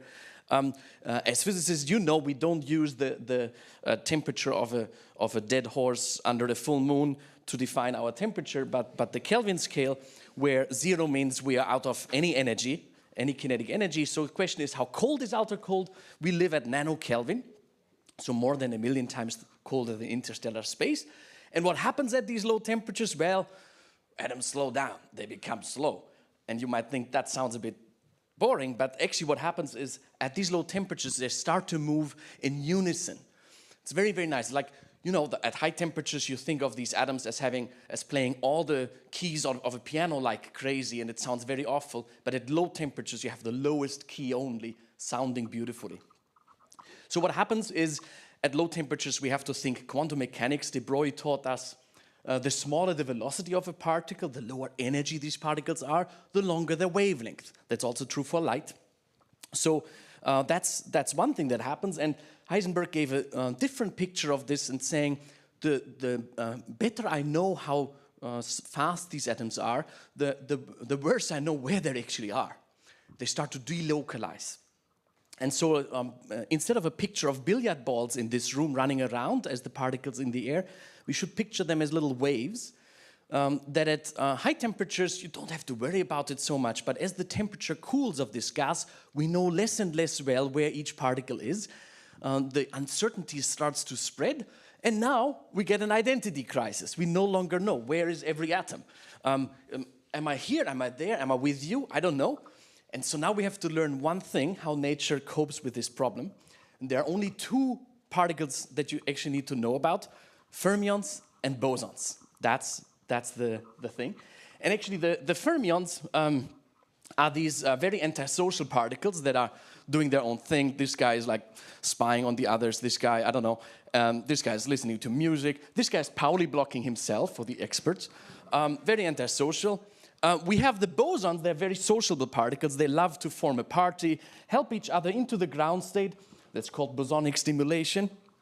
And you know these bosons from the laser. The laser is all photons being in one state, one color, one direction. And also what happens with our atoms at low temperature is they also do the same thing. They form one big wave function. So this is the artist's conception of a Bose-Einstein condensate. All the atoms, 10 million, forming one big meta wave, the atom laser. Fermions, the antisocial guys, they instead have to stay apart from each other. So when do these effects matter? Well, we have to make sure this uncertainty equals the interparticle spacing. So you're starting to wash out and leak a little bit your wave function to your neighbor right now. You're a little bit fermionic at the moment. So what happens is either you go to very high densities of a neutron star, there you have it, or you touch the nearest metal that you can have, then you have a degenerate gas of electrons in your hands, or you go to ultra low temperatures and there find an ultra-cold atomic gas at very dilute densities. Let me tell you just one super thing that happens at these low temperatures. Superconductors. we know them for like over 100 years. Slowly the superconducting temperature went up and up, but we still don't have room temperature superconductors. So our laptops still get hot on our laps. It's a pity because we lose a lot of energy just by transporting energy through these non-super cables that we have. So it would be wonderful to have a room temperature superconductor. The issue is we don't understand how they work because electrons are strongly interacting. So the computation is very challenging. The solution is clearly a gas of ultra-cold atoms because they tell you how things work. We can take atoms as stand-ins for electrons and watch their transition into the super state as they pair up and form effectively bosonic pairs of particles. So these red dots are red and blue are fermions, but they pair up and form bosons to form a superconductor. It's a superfluid for us because they're not charged. So how do we distinguish a superfluid from a normal one? Easy, you just rotate your cup of super coffee. If you rotate a normal cup of coffee, you just get this nice meniscus. If you rotate a super cup of coffee, you get these peculiar vortices piercing the fluid. Let me show you the vortices from a picture, it's almost 20 years old, where we have actually seen the super nature of the superfluid of fermions. In fact, this substance, if you scale it to the density of electrons, superfluidity would occur far above room temperature. So now what have we been doing all these years? We got greedy. We wanted to see every single atom in our experiments. So we set up Fermi gas microscopy, which simply means exactly what I said, seeing every single fermion in our experiment. And recently we have been able to see pairing in a superfluid system under the microscope. So without interactions, these red and blue dots are fermions. The reds don't like the reds, the blues don't like the blues, and there are no interactions. But if you now switch on attractive interactions between the atoms, they start to form pairs. Those are the white dots when they like to be on top of each other. And we could see that the entire gas is paired up with Cooper pairs, like in a superconductor. So what is the outlook? We want to have more types of experiments like that, where we get a microscopic view of quantum matter, realize models of many-body physics, and understand origins of superconductivity, magnetism, order, and turbulence, and also have a look out for new states of matter, for example, bosonic fractional quantum Hall states. So just to finish with a movie, what happens to a Bose-Einstein condensate when you do weird things to it. Here we rotate a Bose-Einstein condensate in the lab, and it performs a bizarre squeezing operation.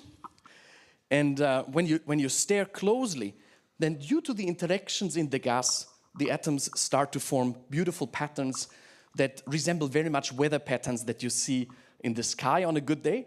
But it's a quantum soup because you see these quantized vortices that I mentioned also for the superfluid state. So these kind of experiments connect the quantum and the classical world also for the unsolved topic of turbulence. So we're excited to study more of that. So these are just some examples of what we have done, and I would like to thank my group for the wonderful experiments and you for the attention.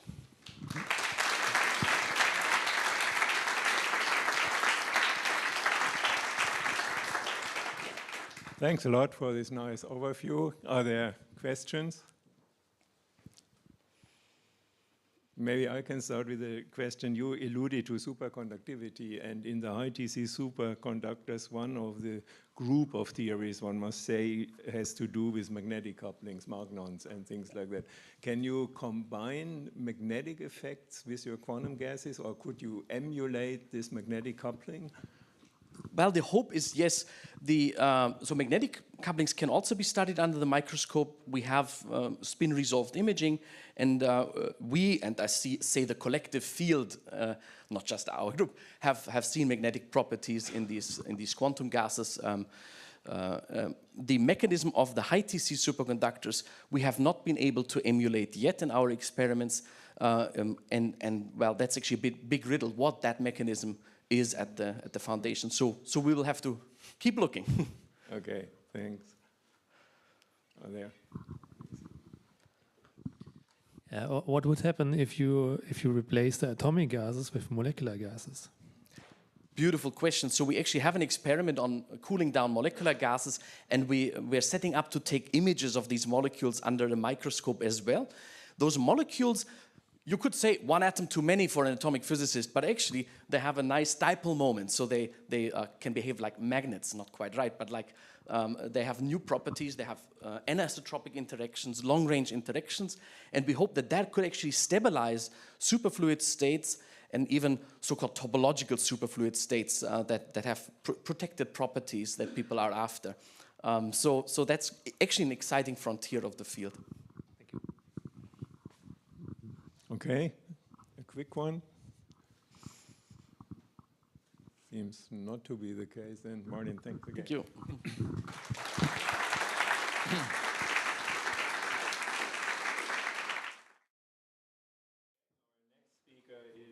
Gang Liu from the National University of Singapore.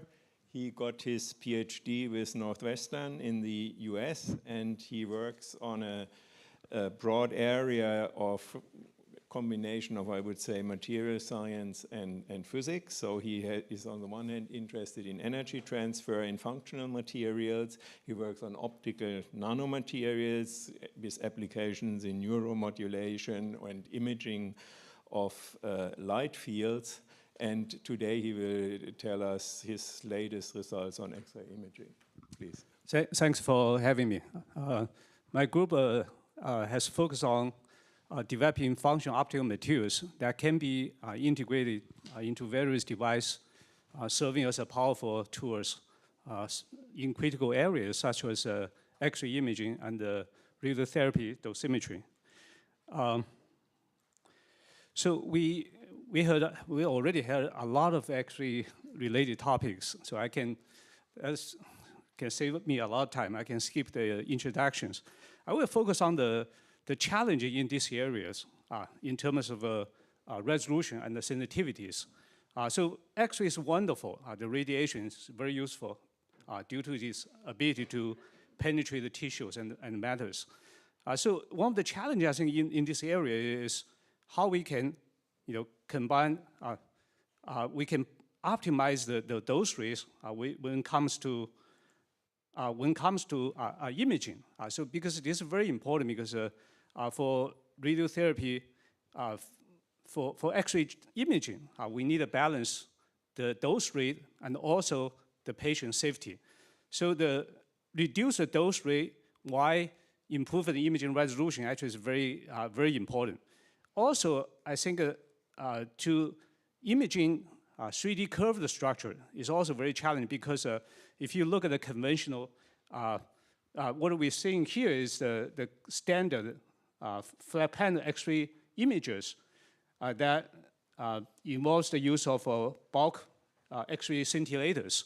So it's impossible to image in 3D curved objects. Later on, I'll show you some examples. So luminescent materials are wonderful materials that can convert different wavelength light into another wavelength. So it's because the wavelength frequency conversion capabilities, we can actually achieve many useful applications. For example, imaging, biological labelings. So for example, quantum dots are wonderful materials because they can convert different UV light, for example, into visible light, emit a specific wavelength, and also can be tuned for special applications, for example, X-ray imaging.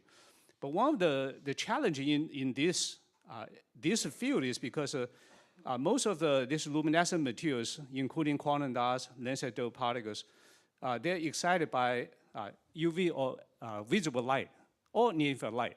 So the excitation penetration is limited. So about 6 years ago, my group has discovered that all inorganic perovskite nanocrystals, they're excellent scintillators. They actually can convert X-ray beams into visual light in various colors. So these materials also offers high X-ray absorptions because of the very large the absorption cross sections.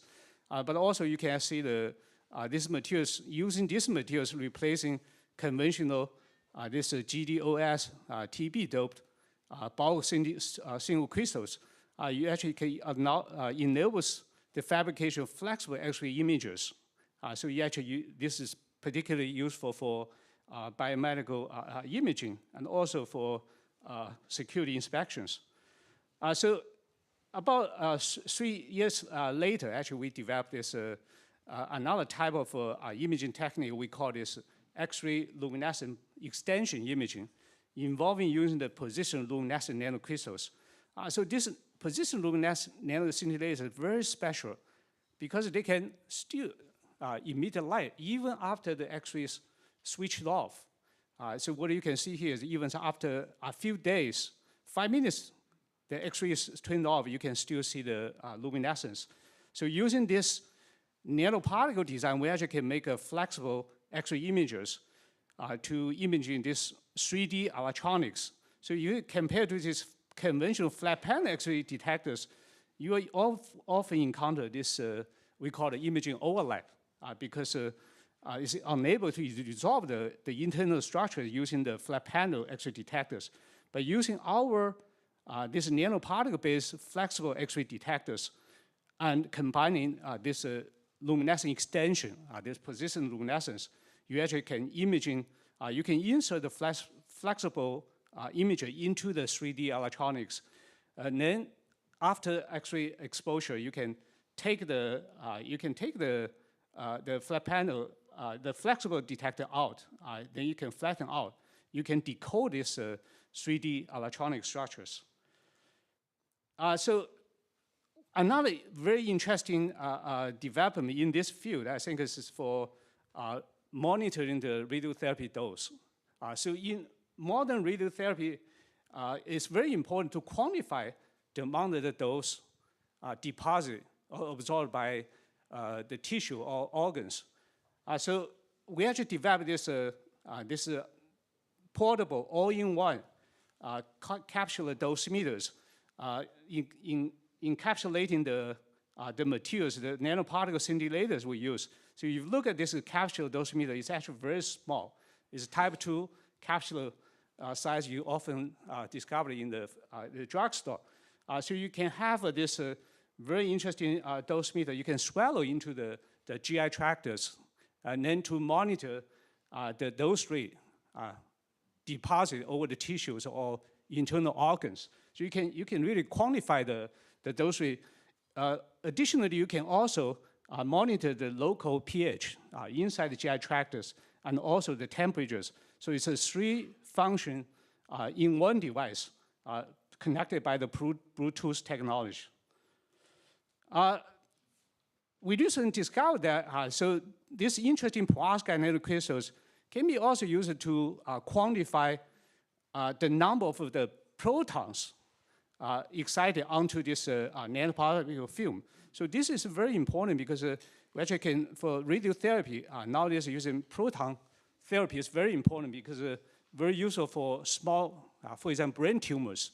But how much dose absorbed by the tumor is actually very hard to quantify. So using this technology, we actually can ensure the quality control and while also preventing the overdose. Okay, so this is another research topic I want to share with you is the interesting development for this light angle detections. So light angle detections, also you call it light field detection or imagings. How we detect the incident of light from certain angle, especially for X-ray, is very, very challenging because of the invisible source. So what we have achieved is actually inspired by the nature colors of the rainbows, because the rainbow have wonderful colors. So we are thinking, can we convert the light angle into colors, then couple with CCD cameras, then to resolve the angle. So this is showing that we're actually using the perovskite nanocrystal arrays combined with the CCD cameras, so we can achieve this very broad spectrum imaging, covering from the X-rays to visible light. So this is the last slide I want to share with you. This is very recent work showcasing this multi-spectrum imaging covering from the X-ray to near-infrared light by taking advantage of the nanomaterials. So the super resolution is very important, but multispectral imaging covering the entire electromagnetic wave is also important. So if we can develop this on-chip, ultra-small portable device, we can do a lot of application with this. Lastly, I just want to thank my students, my collaborators. Thank you.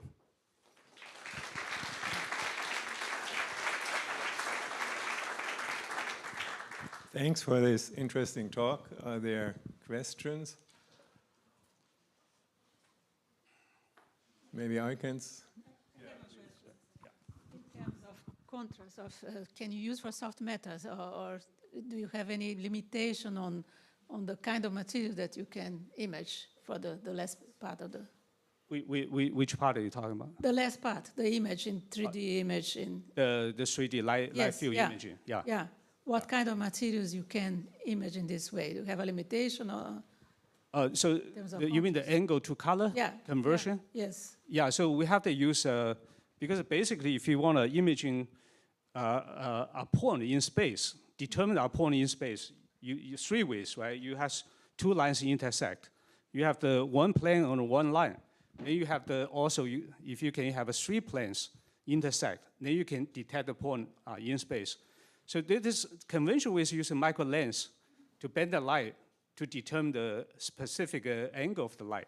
But here we're actually using this luminescent materials that can convert the light from different incident angles into specific colors. Then using machine learning, we can actually resolve particular angle of the light. So the material is very special. We have to use certain materials that can really, we call it frequency conversion materials. In our case, we're actually using the perovskite nanocrystals. Yeah, okay. Yeah. For this kind of material. Yeah, okay. Okay, thanks. Other questions? Could you comment on the lifetime of the perovskite materials? You know, in solar cells from perovskite, this is a very big issue, that the material change on a relatively fast time scale. How is it in your case? Yeah, so perovskite materials are excellent materials actually for photovoltaic LED. But I think the photostability is the issue. So it's not very stable.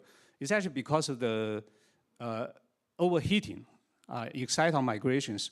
But in our case, actually, if you're using X-ray, X-ray is a dark energy. Actually, you don't have this overheating effect. So we have already tested these materials under X-ray excitation for a very long time, several days, no problem. The performance is very consistent. Yeah, so I think that's a wonderful materials. I think perhaps outperform the photovoltaic and the LED applications. Yeah. Okay, thanks. Okay, so I don't see any other question, and thanks again. Thank you.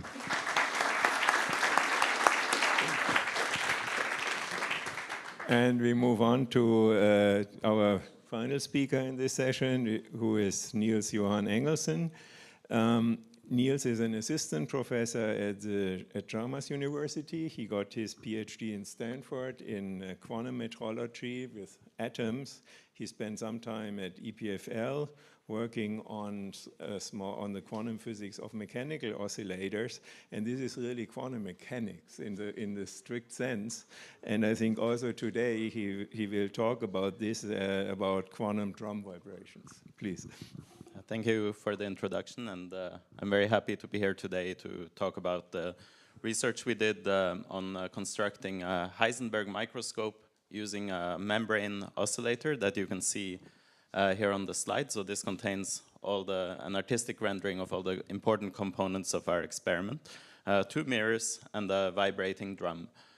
So the Heisenberg microscope, of course, was a famous example from the early days of quantum mechanics, where we found that whenever you measure something, there is always a corresponding disturbance.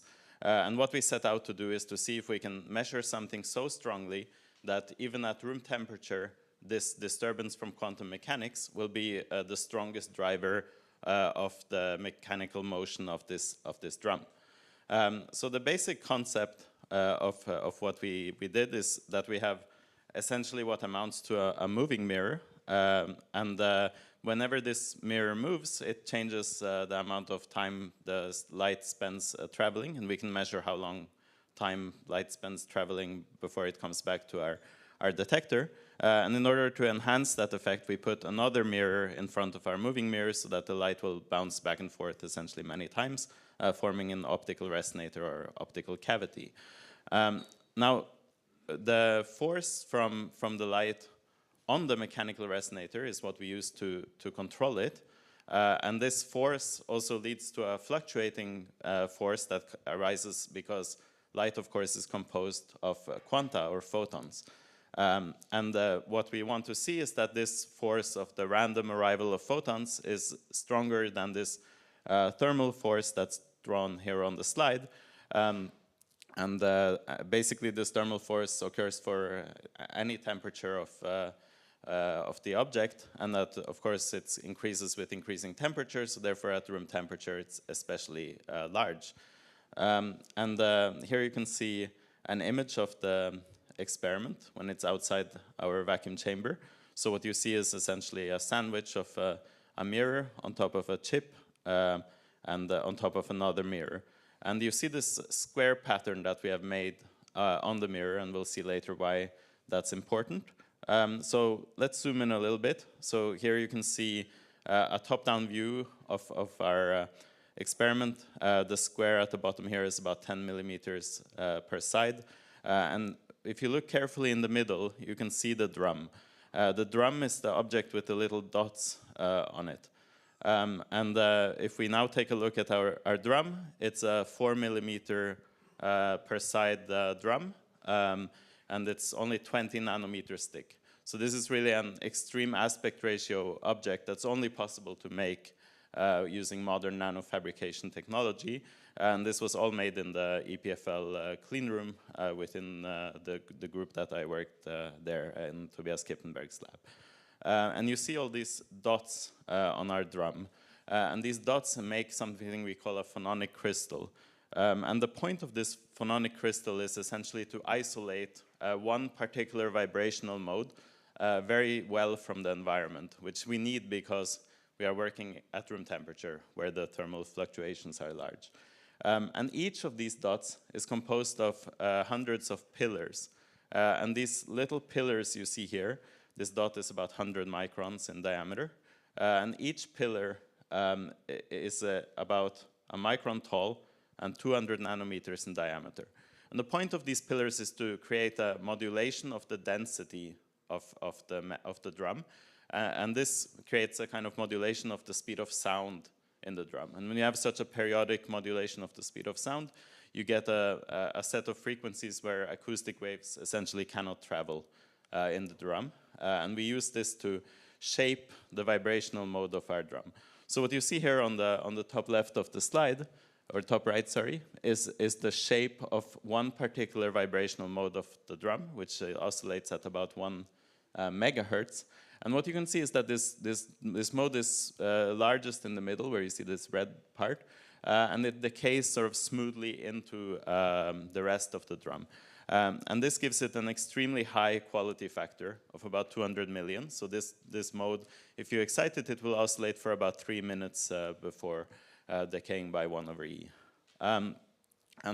This is the first sort of enabling technology to see this quantum force of light at room temperature. And the second part was that we patterned also our mirrors. So these are our very high reflectivity mirrors.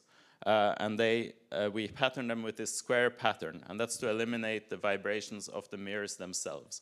Because otherwise they would be, the signal from these vibrations would be much stronger than the signal from the vibrations of our drum.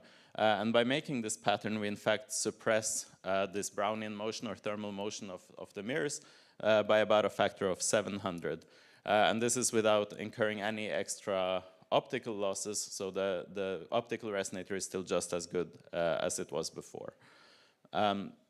Now, I've shown you sort of the microscopic parts of the experiment. I wanted to give you a quick look of what the experiment looks like in the lab. So this is this first author of our paper, Guanhao Huang, standing next to our experiment. And it's composed of sort of hundreds of mirrors a few lasers, one of them this titanium sapphire laser you see here on the right. And this is all required in order to measure the drum with sufficient precision to see this quantum back action. Now, the main way that we observe quantum back action is that we see something called squeezing of light, which is basically a phenomenon where the light interacts strongly with the drum so that you induce correlations in the light itself due to its interaction with the drum. So we see here that this blue curve is below the red curve. Basically, it means we have optomechanical squeezing of light. And we take this as a signal that we are, in fact, in this regime we seek to be, where the random arrival times of the photons is the main driver of our mechanical drum motion. And we then start to take an actual measurement of the drum's position as a function of time. And we take, what we do now is we take 2 seconds of data and we post-process this data to construct our best estimate of the quantum trajectory of the drum during these 2 seconds. And then by calibrating, by comparing a sort of a prediction of where the drum should be at a certain time, and a so-called retrodiction, where we take since we have all the data already recorded, we can take the future data and the past data and compare where they say the drum is at a certain point in time. And by running this calibration procedure, we show that we can track the motion of the drum to within a factor of 2.5 of the Heisenberg limit. Doing all of this at room temperature is basically the main novelty of our result. Previous such experiments have all been done using a cryogenic refrigeration, at least for these macroscopic drums that I showed here. So finally, I want to thank the team, especially Guanhao Huang, who ran the experiments, Alberto Beccari, who made the membranes. The work was done under the supervision of me and Tobias Kippenberg at EPFL. I'm now a professor at Chalmers, where I'm trying to create a quantum superposition of these mechanical resonators that you saw today. Thank you.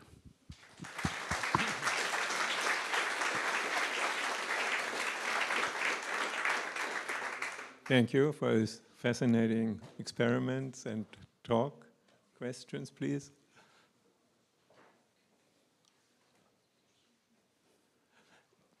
I have a question. Can you, when you produce these membranes or your membranes, do you design them theoretically before, or is it more an empirical approach, how to more or less use or to choose the parameters, the particular parameters? So these membranes are rather large, so we can only fabricate about 10 to 12 per wafer. Therefore, we carefully simulate each individual membrane to make sure it has exactly the properties we want, such that we, for example, we match the frequency of the membrane drum, membrane vibration with the area we suppress with the mirrors and so on. And we can also simulate in advance what the quality factor will be to a very good accuracy, so that we get what we expect, essentially, at least for the ones that don't have any dirt on them or other imperfections. Okay, thanks.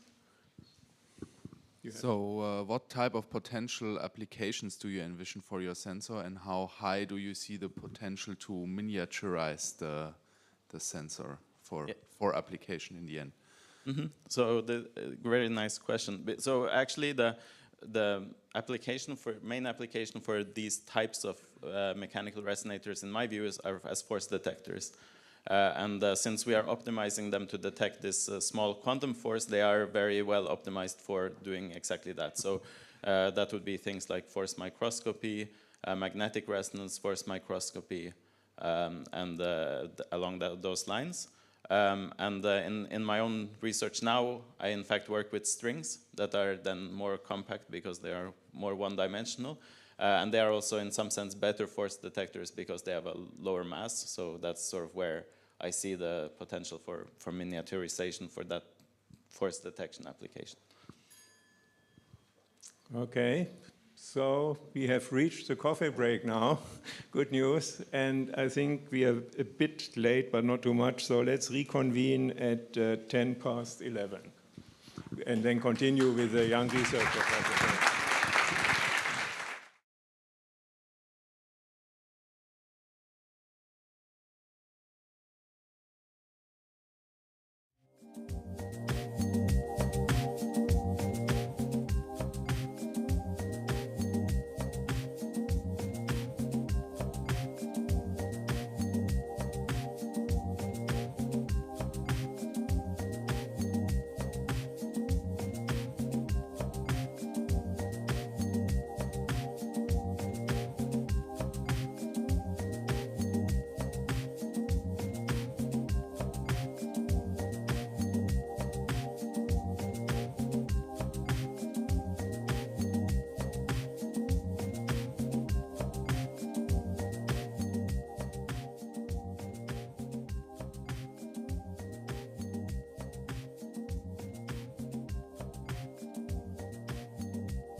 Okay, let's please take your seats.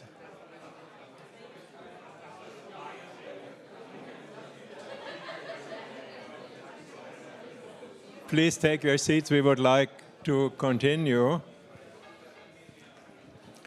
So the next session is a session with a total of 5 talks by next generation researchers. The time constraints are even worse than in the first session. It's only 3 + 1 minute, but nevertheless, it's a most interesting collection of topics, I think. And our first speaker will be Mathis Fricke from the Technical University of Darmstadt. Please. Yeah, thank you very much. Let me first find my slide.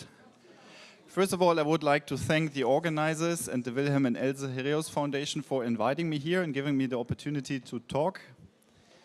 We have heard a lot of very exciting science already, quantum mechanics, nuclear fusion, exciting topics. I would like now to take you into a more classical and everyday physics topic. And I hoped for some rain this morning in Berlin to help me out to introduce the topic. But I think all of you can imagine what happens when you're driving in your car through the rain and you're looking at your windscreen. You will see the little droplets forming patterns on your windshield. Some of these droplets stick to the surface, others will slide down, some of them will merge together. And this is not just a piece of art that nature provides us with, but it's also the complex science of dynamic wetting of surfaces. Actually, it may be surprising for you, but this kind of a problem is actually hard to solve. So when you look at this lower movie where a droplet is sliding down an inclined surface, we actually have a hard time in predicting this dynamics. This may come as a bit of a surprise to you, so why is this a challenge? And for me, speaking as a mathematician or theoretical physicist, there are at least 3 reasons that I would like to point out. The first is we have to track numerically these moving interfaces, which is a challenge in itself. We need to compute surface tension forces in an accurate and stable manner. These are the dominant forces in these processes. And third, and maybe the most important point, is that the dynamic wetting is inherently a multi-scale phenomenon.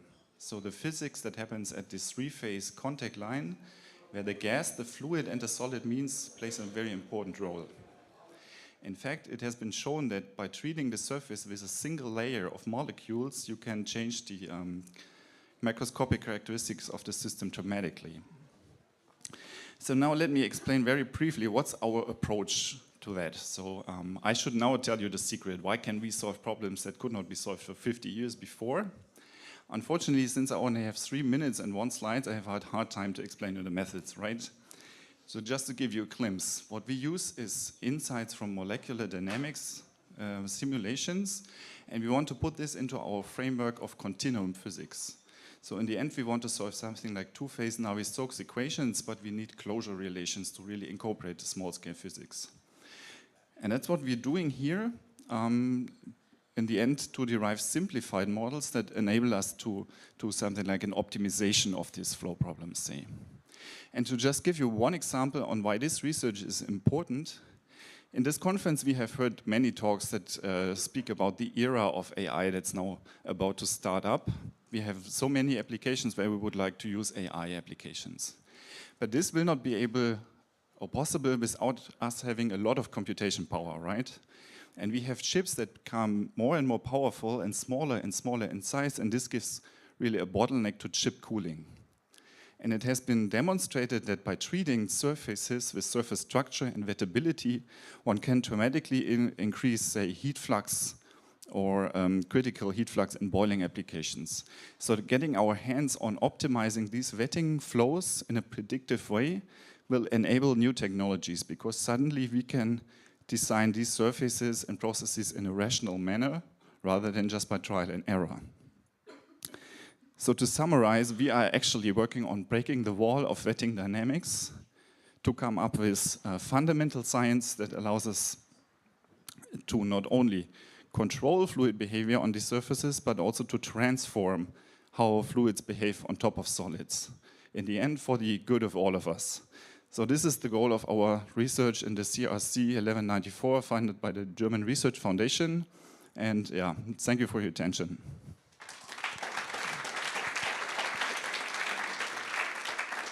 Thank you, Matis. Are there questions? Please. Okay, seems not to be the case at the moment, and thanks again. Thank you. Our next speaker is Rodwig Lattia from the Max Planck Institute for Polymer Research.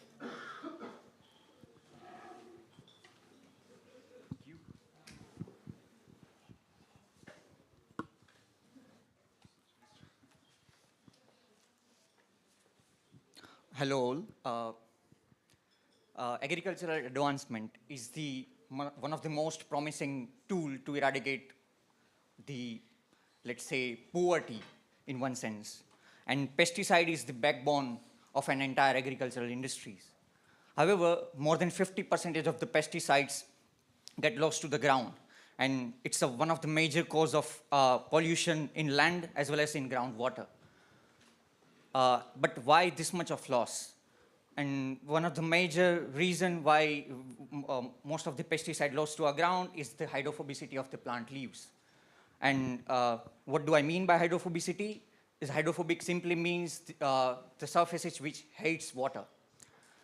For instance, if a pesticide containing droplets fall onto the, let's say, hydrophobic surface or leaves, it immediately bounces off without any kinds of deposition. And this is one of the major problems. And in order to tackle this problem, what farmers do is they add some kinds of polymers, surfactants, or oils in order to reduce its surface tension and in order to promote the adhesion between the surface and the droplet. However, this doesn't come at a free cost.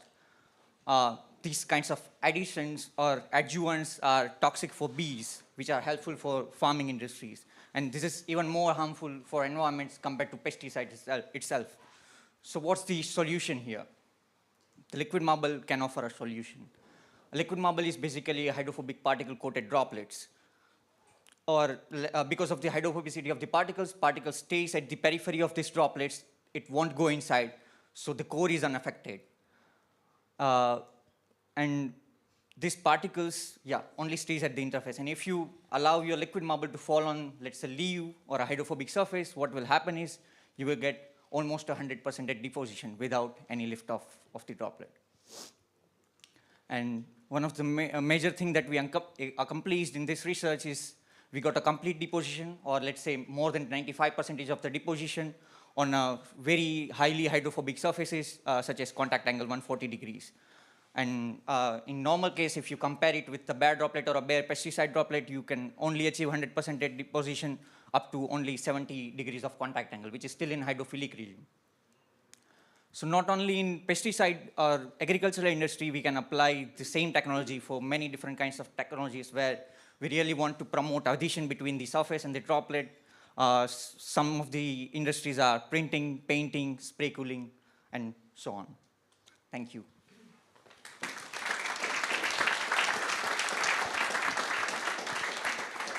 Thank you. There's a question. Oh, thanks for this nice idea. In the view of microplastics, are these particles then biodegradable, or are they then in the environment?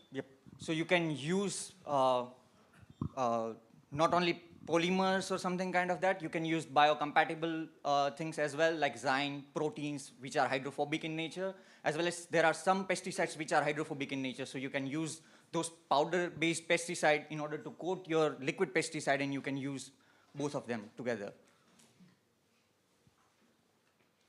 Any more question? Seems not to be the case. Thanks again. Thank you.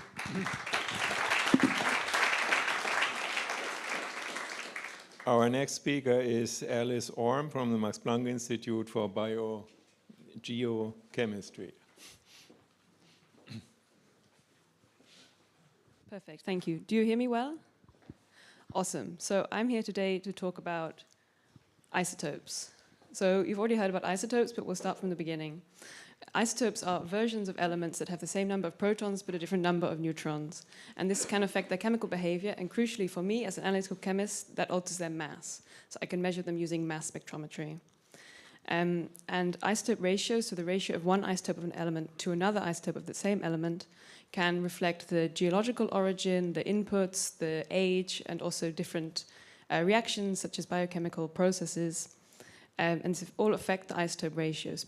So by studying the isotope ratios, we can learn much more about our analyte. For example, if you read in the news that they found someone in a swamp, some body in a swamp, and they say this person was 5,000 years old and they ate a lot of fish, they probably used isotope ratios to help them work that out. But they also have many applications, for example, in medical research, in crop science, paleoclimate studies. And for me, what's interesting is also biogeochemistry, so cycling of elements in the Earth system, and biogeochemical processes, so converting elements from one form to another. And the classic way to study isotope ratios is to take your analyte, however complex, so I'll highlight the top left corner here, is to take your analyte, however complex, and convert it into one product. For me, I'm studying carbon, so I'm looking at C12 ratios, which is around 99% all carbon, to C13, which is around 1%. So to study this ratio, what you would normally do is you completely oxidize it to CO2. So this is two forms of CO2, that's C12O2 and C13O2. Which is great and has led to a lot of insights, but I'm studying glucose, which has 6 carbon atoms, and each of these carbon atoms has its own isotope ratio.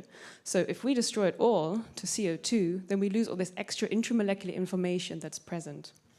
So I was very lucky last year to work with Professor Eiler and Professor Sessions in the US, where they are using soft ionization mass spectrometry. That means that the analyte stays intact. It's not being converted to CO2. So with this intact analyte, what you can do is, for one, you can measure the number of isotopes that are present in the molecule, which was useful for me for an enriched labeling study. But you can also take your parent ion, this charged ion, with the entire, all the structure within, and you can break it up into pieces. So those familiar with mass spectrometry, this is simply fragmentation. And if you know from one piece where each carbon comes from, you can work out the isotope ratio in different positions. And this can lead to many different insights into all these other fields that already use isotopes. I unfortunately don't have time to go into detail about my research, but feel free to come and have a chat with me. I'm very happy to talk about it. Thank you.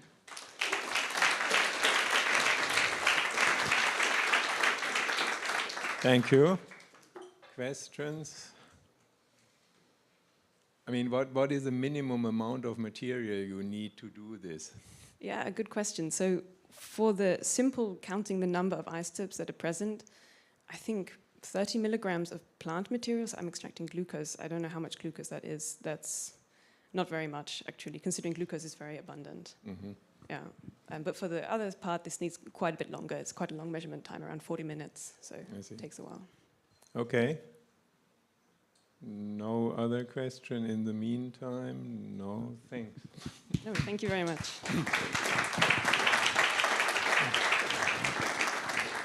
Then our next speaker is Thorsten Feichtner from the University of Würzburg. So hello, everybody. So that's me, and that's me too. So what you see here, this is an optical antenna. So that's another structure which should be resonantly for visible light. This means it should also be in the size of half of a wavelength. So let's take a look into our sample. So this is a microscope cover slip with a specialized marker structure and 3 areas of interest. And when we zoom in, then you see here, I think the contrast is okay-ish. Yeah? So we can place monocrystalline gold flakes in these areas of interest. And that's very important because we then can structure with ions these areas, and with focused helium ions, we can go down to dimensions below 10 nanometers of precision in the fabrication of these antennas. What you also see here is an electrical connection, and that's very important for the next step. So, what you can see here, these are scattering measurements of antennas with different length. They are in the optical regime, and they show a very clean Lorentzian behavior due to the nice geometry. And what you see here is the relative changes of these spectra when you apply 10 volts. And you see also these dimensions are quite small. It's 10 to the minus 4, so we use log-in measurements. And due to the precision and to the knowledge of the geometry, we tried to simulate this. Yeah? And this normally works quite well. But here we failed because we used classical Maxwell equations. So let's face the truth. There is no wall. Yeah? So normally we treat these gold surfaces, steep wall, electrons cannot spill out, but the truth is it's kind of a shore where electron waves spill out into the vacuum or so.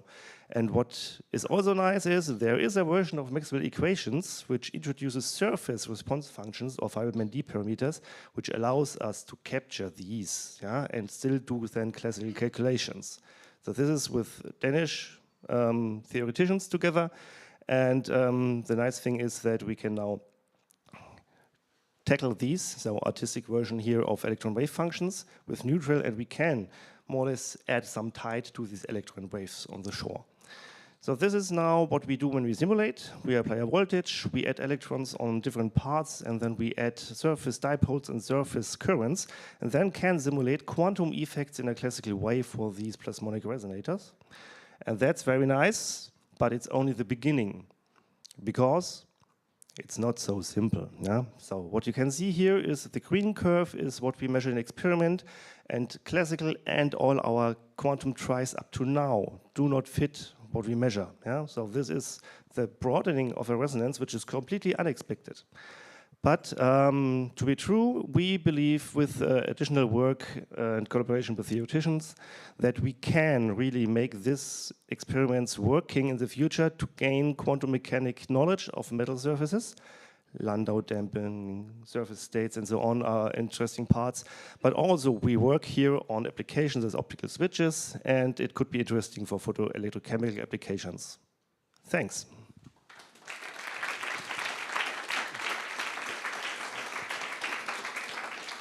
Thank you. Questions?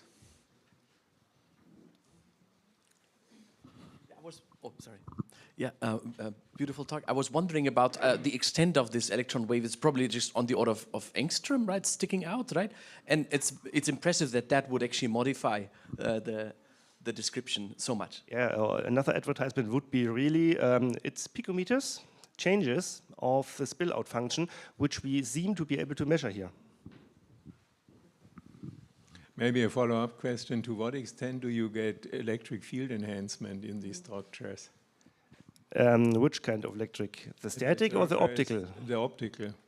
In these, not, but for this pointy structure, which you see here in the very end, right, that's in the 10 to the 5 range. Yeah? And so we use these antennas to see nonlinear effects, which we can tune by applying a voltage. Okay. Good, thank you.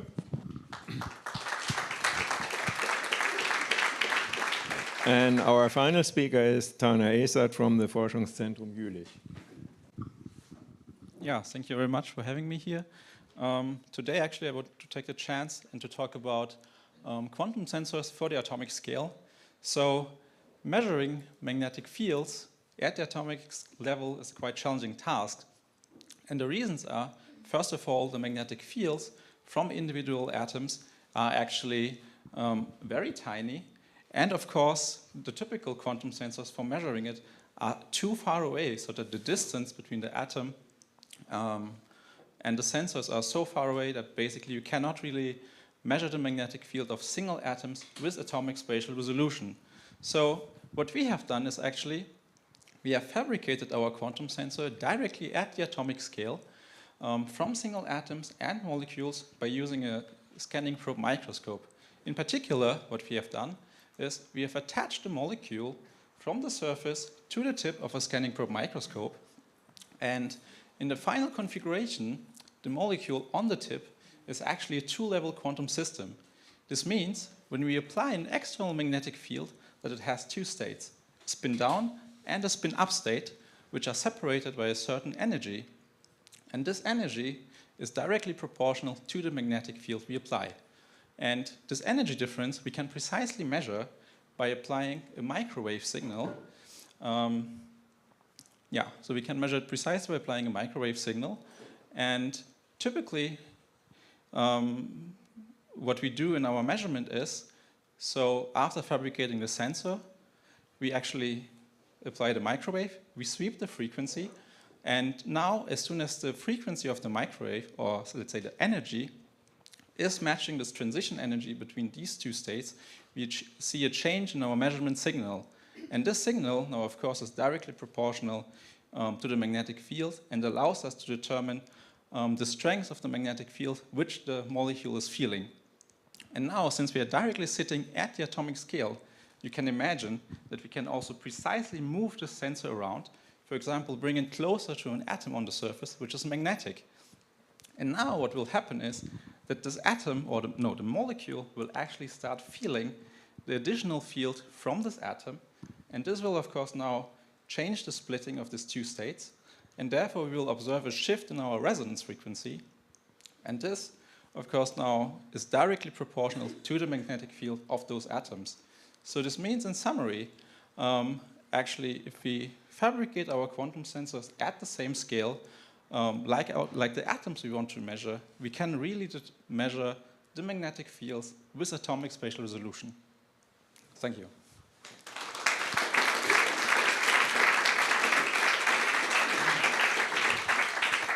Thank you. What is the size of your big molecule? The molecule is about 10 to 12 angstrom. Okay, so do you measure the average magnetic field over the size of the molecule, or is there a particular site on the molecule where you measure? Because you are talking of a short distance, so 10 angstrom is not totally negligible.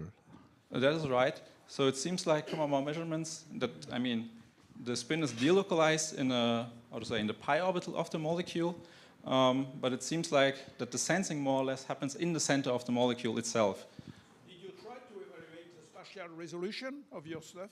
Yes, we tried. Well, so the spatial resolution is in the, so let's say like this. The resolution which we achieve for detecting the magnetic fields from atoms is in the order of an angstrom. There's another question. Yeah. Yeah. Thank you. I have a question regarding you. So that is possible. You're gaining for the future to do nuclear magnetic resonance on spatial resolution. Of course, we hope for that, but for that, our resolution or sensitivity is not high enough yet. So basically, we can detect the magnetic moment of an individual atom. But for going down for the nucleus, of course, we have to go or to increase our sensitivity by a factor of 1,000. So there is still a way to go for that. Thank you. Okay, thank you. Then let's thank Turner and all the other speakers of this session. And we move now on to the next one. I hand the mic over to Oliver. Okay, in the meantime, we're adding a few more chairs here. So we have a few free spots, 1, 2, 3, 4. So if you'd like to come over, I see one there. If you leave one for me, that's fine. But so the rest you can all use. Okay. Okay, here, for example. Okay, go ahead. Mm-hmm.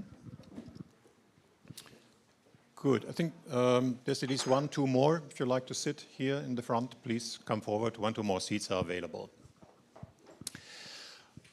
Okay.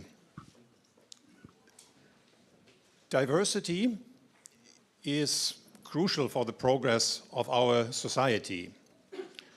I think this statement has become under increasingly attack in the latest time.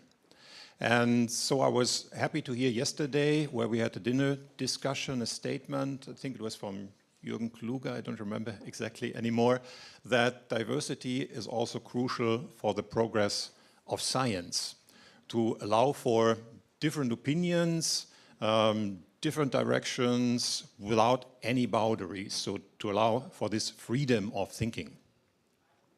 In physical science, female researchers are still heavily underrepresented, and it's not only an effort to bring this forward, but it's even an effort to maintain the not optimal situation that we have at the moment. So it's an ongoing effort.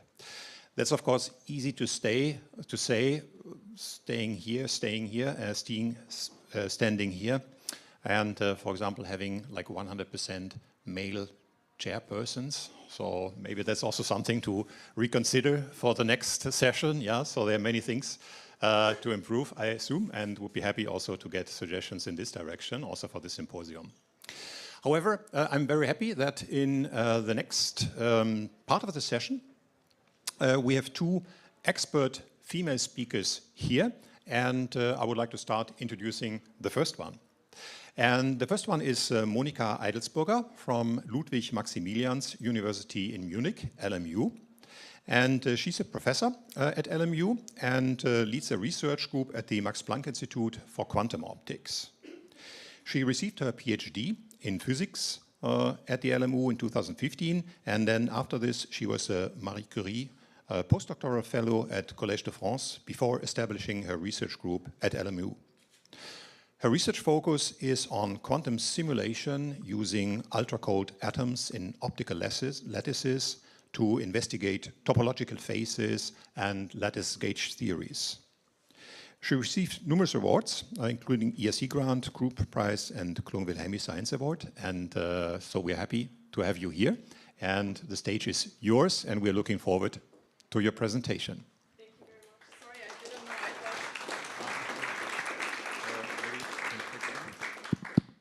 Right. Thank you very much for having me. I thought that, I don't know, I would be the last one speaking, so that's why I didn't. Okay. Surprise. But Fun? then we should, like, this will be a little challenge. Okay, that's in the program. Do a slide karaoke. Okay, so two options. I think we can move forward or we can change speakers. I think they are already moving forward the slides. Okay. Okay, Right. so now it's okay? Okay, perfect. Fine. Thank you very much. Great, thank you very much. Yeah, so I'm happy to speak here, and so I was prepared to close the session, but I'm also happy to be the second last one. This will be about quantum simulation, more or less a broad overview and introduction into the topic. We have already heard quite a bit about quantum physics today, and I wanted to start slowly setting the stage before giving you some emerging directions, just explaining why I think quantum simulation is useful and what it can teach us. And so quantum technologies are now everywhere in the news. We really hope there will be great technologies that we can develop. And now often we start by asking ourselves the question, well, what is actually new? Like, why is this hype here now? Quantum physics we use for a long time. We have lasers. This has really been around. But the new ingredient is that we try to assemble many particles and use interactions between particles to engineer entangled states, have quantum many-body systems with interesting properties that can give rise to new technologies. So entanglement is really the key. And then there's a large variety of different areas where we hope to have new technologies, ranging from sensing to communication that we have heard about, all the way to efficient quantum computing devices. Now, all this sounds very great, and we hope it will be, but it's also very challenging, because of course we are trying to generate something new that we cannot efficiently describe classically. But that's also a problem in a sense, because we first kind of need to understand how these things work before we are able to engineer something new. And for me, that's really the main motivation to do quantum simulation, because it's an analog device that we can try to build in the lab that teaches us something about the quantum mechanics of many interacting particles. And we know this from classical physics as well. Like, we would build wind channels in order to understand aerodynamics and build more efficient airplanes, for instance.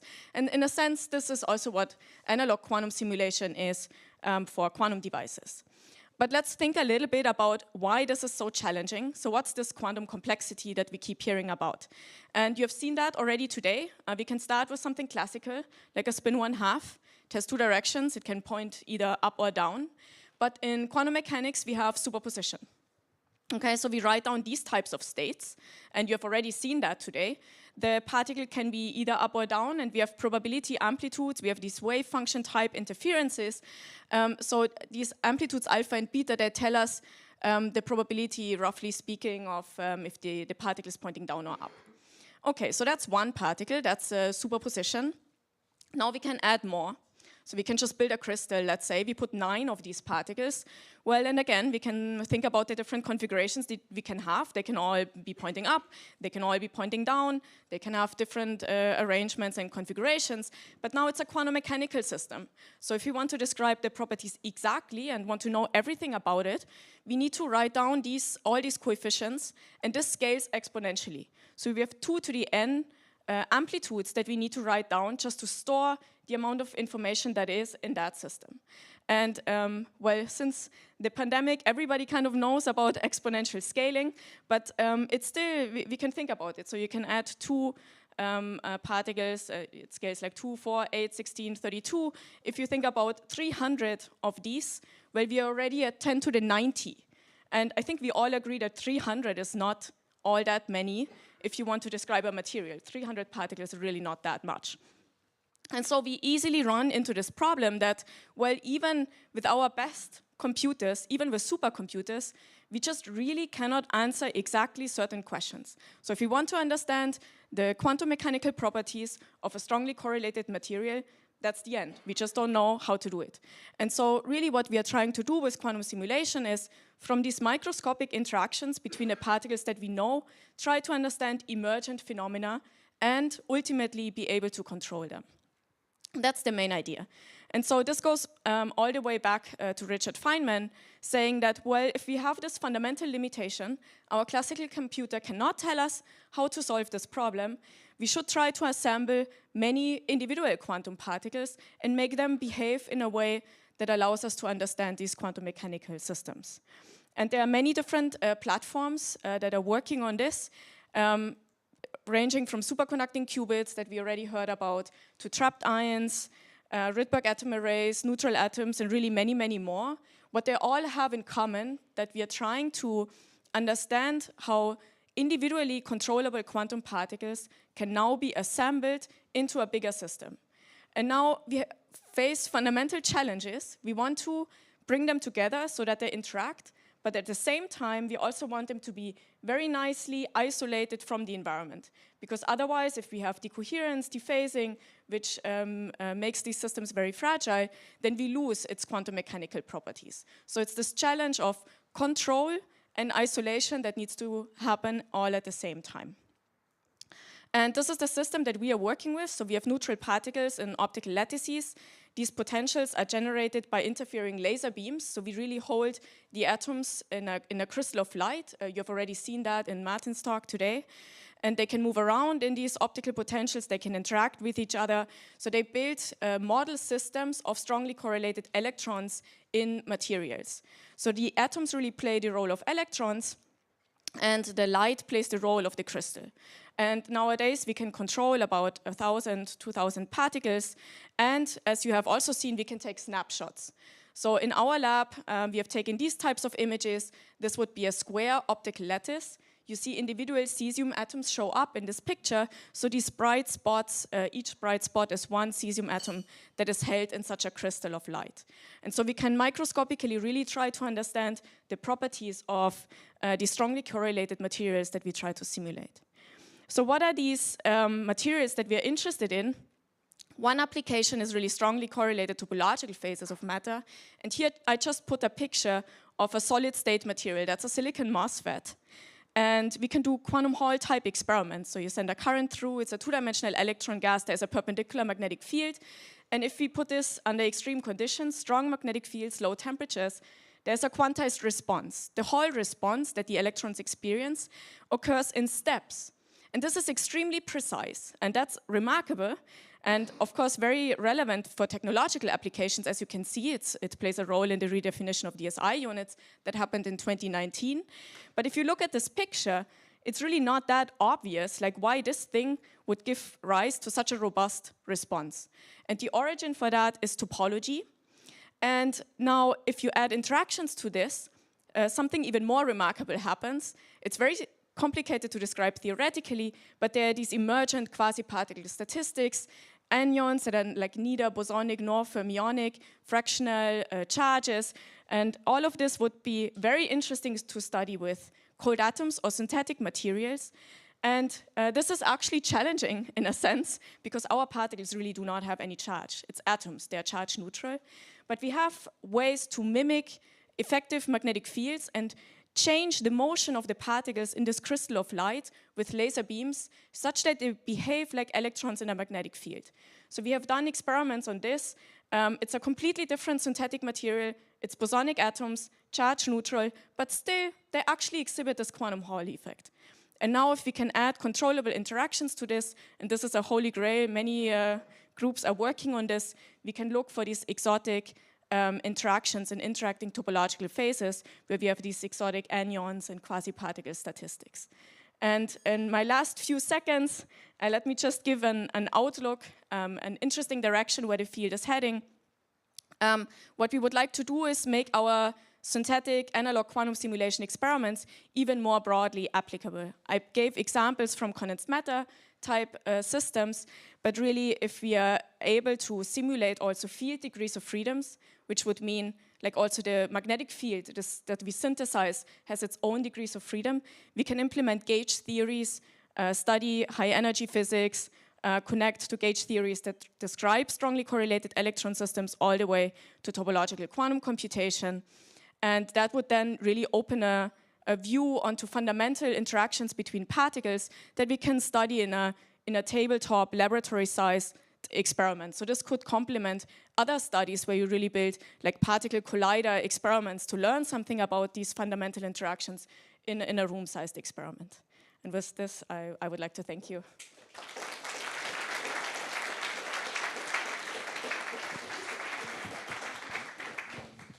Thank you very much for this nice presentation, and my apologies again for flipping the order of presentation. We have time now for questions, so please go ahead. Questions? Yes. Very interesting talk. When you have this large number of possible configurations, are there any tricks possible to limit it by imposing certain symmetries, like spatial or spin symmetries? Yeah, I would even say that all this really is one of the main goals and questions of quantum simulation, because indeed it's true. I mean, just because there are all these number of configurations doesn't mean they play a role in the physics that you find that emerge. The basic example is also, like if you take a cup of water, you don't need to know the behavior of all these individual water molecules in order to understand the properties of the glass of water, right? And I think by looking at these properties in the synthetic quantum materials we have, we can even identify the regimes where the complexity of the quantum system is relevant, plays an important role, which can then also be used for applications, and in what parameter regimes we actually do not need to know all of that, and there are emergent collective phenomena that can be described by way fewer degrees of freedom. There's one question there and then there. Huh? Thank you for a great talk. I was wondering on the last part, the gauge theories, how in the atomic lattice or context would you make these into dynamical variables? Yeah, that's a very good question. Also, it's actually a very challenging problem. And I should say that what we're trying to do here is, again, realize simplified models. Okay, so we are not implementing QCD, but let me give you a simple example. So we have particles that hop on a lattice, and now you need some kind of field that mediates interactions in between. So you can kind of double your number of lattice sites, put something in between, and have, for instance, internal degrees of freedom that represent the field. But you will immediately see that this is a discrete Hilbert space. It's not infinite, so there will be a truncation, a simplification. But still, what we have found is that even in very simplified toy models, you see things like confinement, string breaking, and so on. So I think the spirit of that is a bit like Fermi-Hubbard model and real materials. We get rid of a lot of complications, write down a simple model with microscopic degrees of freedom, and then understand more complicated phenomena. How well do your models scale with dimension and size? So is that an experimental question or a theoretical question? I'm a theoretical physicist, so take it the theoretical way. Okay, so I don't know if I fully understand the question. I would say we are trying to do quantum simulation in regimes where we cannot do classical simulations, right? And the way this works is that we benchmark our systems in smaller scale lattices. Let's say we can do 10 by 10 with like 100 particles, and then extrapolate. We can do some sort of finite size scaling in order to make our system larger and larger and approach the thermodynamic limit. So that's, I don't know if that addresses the question, if I got it more or less, but yeah. Fair enough. Okay. Okay, yeah, one more question. Well, excellent talk. Thank you. You know that people who work on classical computer claim that they can do many things by using this tensor network method of calculation. Did you have any comparison between your 300 particles and what they can get with this kind of methods? Yes, so that's of course a very important point, and there's a lot of interaction between experiment and theory, of course. And I have to say I'm also very, very impressed by the development in classical techniques and what happened during the last few years. I think it's truly impressive, but I think it's also actually fun because there's a lot of interplay between the two, and especially in 1D, I think, well, I don't know if I'm pushing now too far, but I think having these devices and having the quantum simulation also pushed the classical numerical techniques further and further. So I think it's really this interplay, comparison between experiment and theory that also pushes the classical techniques. But I also want to mention, in 1D, actually they can do very large systems. In 2D, it's still very challenging. So there are PEPs and all of these techniques to simulate two-dimensional systems, but it's difficult to do dynamics.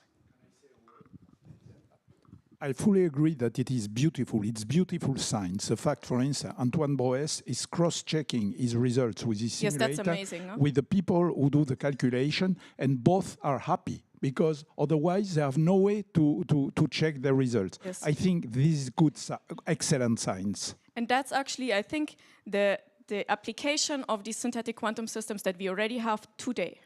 I think because without having those, you cannot check it.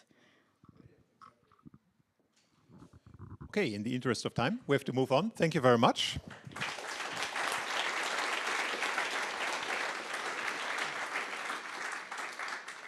Are you feeling okay over there? If it's too cold, you, of course, can close the windows if you like. It's fine? Okay, good. Yeah, so then I'd like to introduce the second speaker, already the first word was not correct. Valeria Petrolino. She's a project scientist for the Euclid space mission at the European Space Agency, ESA, in the Netherlands. She's a physicist, and her research focuses on cosmology, the study of the universe, dark energy, and gravity. She has joined the Euclid Consortium since the start and contributed to different teams as a scientist and project manager. Over the years, she has worked in many different places for ESA Planck and ESA Euclid space missions within the institutions in Italy, Switzerland, Germany, France, and the US. She's also a member of the Supernova Foundation for Women in Physics. And so we're happy to have you here, and we're looking forward to your presentation. I think you can use this microphone. Thank you very much. Thank you very much for the invitation. Thank you for being here. I will talk about Euclid, a space telescope which is led by the European Space Agency, ESA, and which is designed to answer some of the fundamental questions in the study of the universe we live in. What is the universe made of? We know that matter, normal matter, atoms, the ones we heard about that form us and stars, they only account for 5% of the total content of the universe. The rest is in the form of dark matter and dark energy.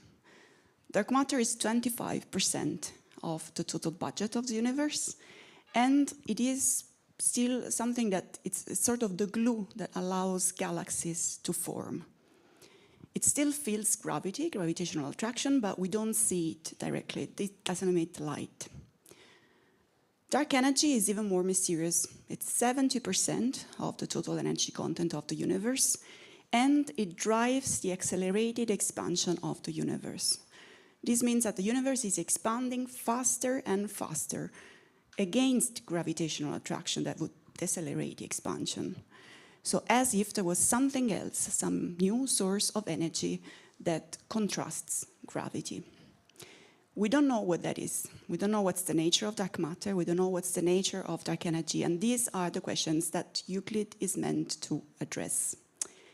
what could they be? It could be a particle, it could be several particles. It could be a force, a new force that changes gravity, as Einstein described it in the theory of general relativity. It could be something that changes fundamental physics at very large scales. And in order to narrow down these options, we need to be able to disentangle, to measure very tiny effects in the way in which matter is distributed in space and time. This is what Euclid will do. It will reconstruct how matter and galaxies cluster and form in space and across the past 10 billion years. This is galaxy clustering, but that's not it. Euclid will also measure distortion of light. That means that if we're looking at a galaxy, which is far away, and there's dark matter in between, the light that comes from the galaxy to us will not travel on a straight line, but it will be deflected. This means that the image of the galaxy that we are observing will be deformed, distorted. And by measuring these distortions, which are usually very tiny, we can reconstruct properties of the dark matter, which is in between, that acts as a lens. That's why this is called gravitational lensing. This is not done on a single galaxy. This is done statistically over billions of galaxies, which is why Euclid is going to observe billions of images of galaxies. So galaxy clustering, weak lensing, gravitational lensing, these are hard to measure, and they're hard to measure especially if you are on Earth. If I look at a patch of the sky and I observed it from ground, we are disturbed by the atmosphere around Earth. So we cannot detect the shapes of galaxies with the resolution we need.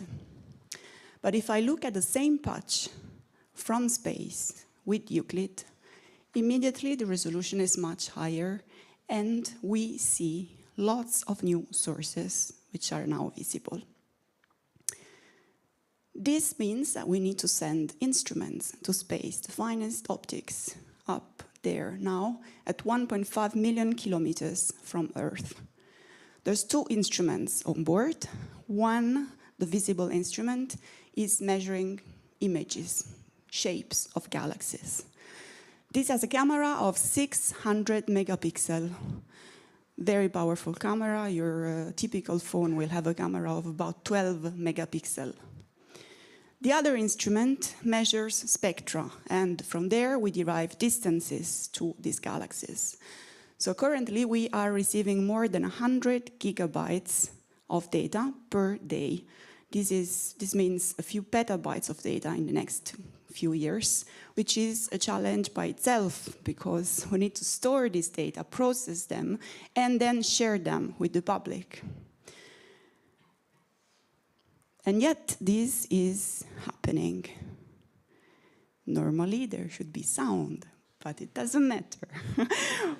The point is that on the 1st of July, 2023, Euclid was successfully launched to space from Florida. And this was quite a moment. I had joined this collaboration 16 years before that moment, only working on simulated data. So you can imagine how incredible it is, the fact that now we are receiving real data from space. And after a few months of testing, Euclid started its survey, its wide survey. Euclid will observe a map of the sky like it has never been done before. All the part that you see highlighted at the top, at the bottom, and that sort of island in the bottom left, that's what forms the wide Euclid survey. It is meant to be observed within 6 years. It's 14,000 square degrees. It's 1/3 of the sky, and in practice, all the sky which can be observed beyond our galactic plane. This is not something that can be done just with a few people. This is A very large collaboration led by the European Space Agency that put together lots of different expertise in industry and the network of universities across many different countries for a total of more than 3,500 people. And here at the links that you see below, you can find also more information about both the consortium of universities and the status of the survey. You can access actually the first data that have been delivered so far. These data refer to the early release observations. They are just 24 hours of observations by Euclid that were released last May. And they come together with 5 images that you can find in ESA Sky at the link on the top right. There you can zoom in into all these images and still see lots and lots of detail with incredible resolution. That's the great thing about Euclid. It can go fast, it can measure a wide survey, but still have a very high resolution in all the images. Just in this image, there's more than 300,000 sources, including in that bright area, new stars which are born. And finally, 3 weeks ago, we released also the first views from the Euclid-wide survey. This is an image that you cannot see in full resolution on this screen. You would need many more screens to see it. It's 208 gigapixel, 260 observations, a mosaic observed within just 2 weeks. And it represents 1% of the total energy, the total map that would be provided by Euclid within 6 years. So I stop here, but if you're around tomorrow, we'll zoom in into this image where we will see what's inside. I can just tell you that there's more than 100 million sources between galaxies and stars beyond our Milky Way just in this image. Thank you.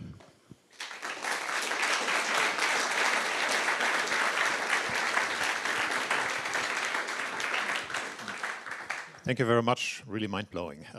So there are questions, I assume. Go ahead. Over there. Simple one is good. I just wondered, there seems to be some spots where data is missing. Yes, here. Yeah, why is that? Because there were very, very bright stars, and so it was just in the processing on purpose removed, not to cover the area, surrounding area. You're welcome. Thanks a lot for the talk. Just a curiosity, is there something like regions more dense in dark matter and regions less dense, or is more of a uniform field to be, like something in which you could see more light deviation, for example, in the measurements? Yes, absolutely. It's not uniform. And in fact, in one of the images I had before, you could also see, maybe, here, that in some cases, more rare, you can even see there's so much dark matter that the deflection is strong. You have strong lensing, and you can even see almost like rings and multiple images of the same galaxy. So the distribution of matter changes, and the exact configuration is exactly what's determined by the nature of dark matter and the nature of dark energy. I may have a question myself. So these methods for the analysis of this data, so you said so far it's simulated data. Are they developed or fully developed, or is it still ongoing research how to maybe analyze these data and specific for maybe what you're looking at, like these distortions and so on? So that over the years, there have been many large simulations that allowed us to prepare for when we would have real data. And now the processing is ongoing on real data. It is already available. It's for the moment only 24 hours of data have been delivered, but the full collaboration is working right now, processing all this data, both in galaxy clustering and weak lensing. There's various different methods that depend on which probe is used, and also actually machine learning, obviously, that is now used everywhere and also here. For example, to classify galaxies. In fact, you can do it also yourself. You can help with that. There is a project which is called Euclid Galaxy Zoo. You can Google it and you can look at galaxies, images of galaxies as observed by Euclid and help us to classify them. Okay. Do we have another question? Ah, over there. Huh?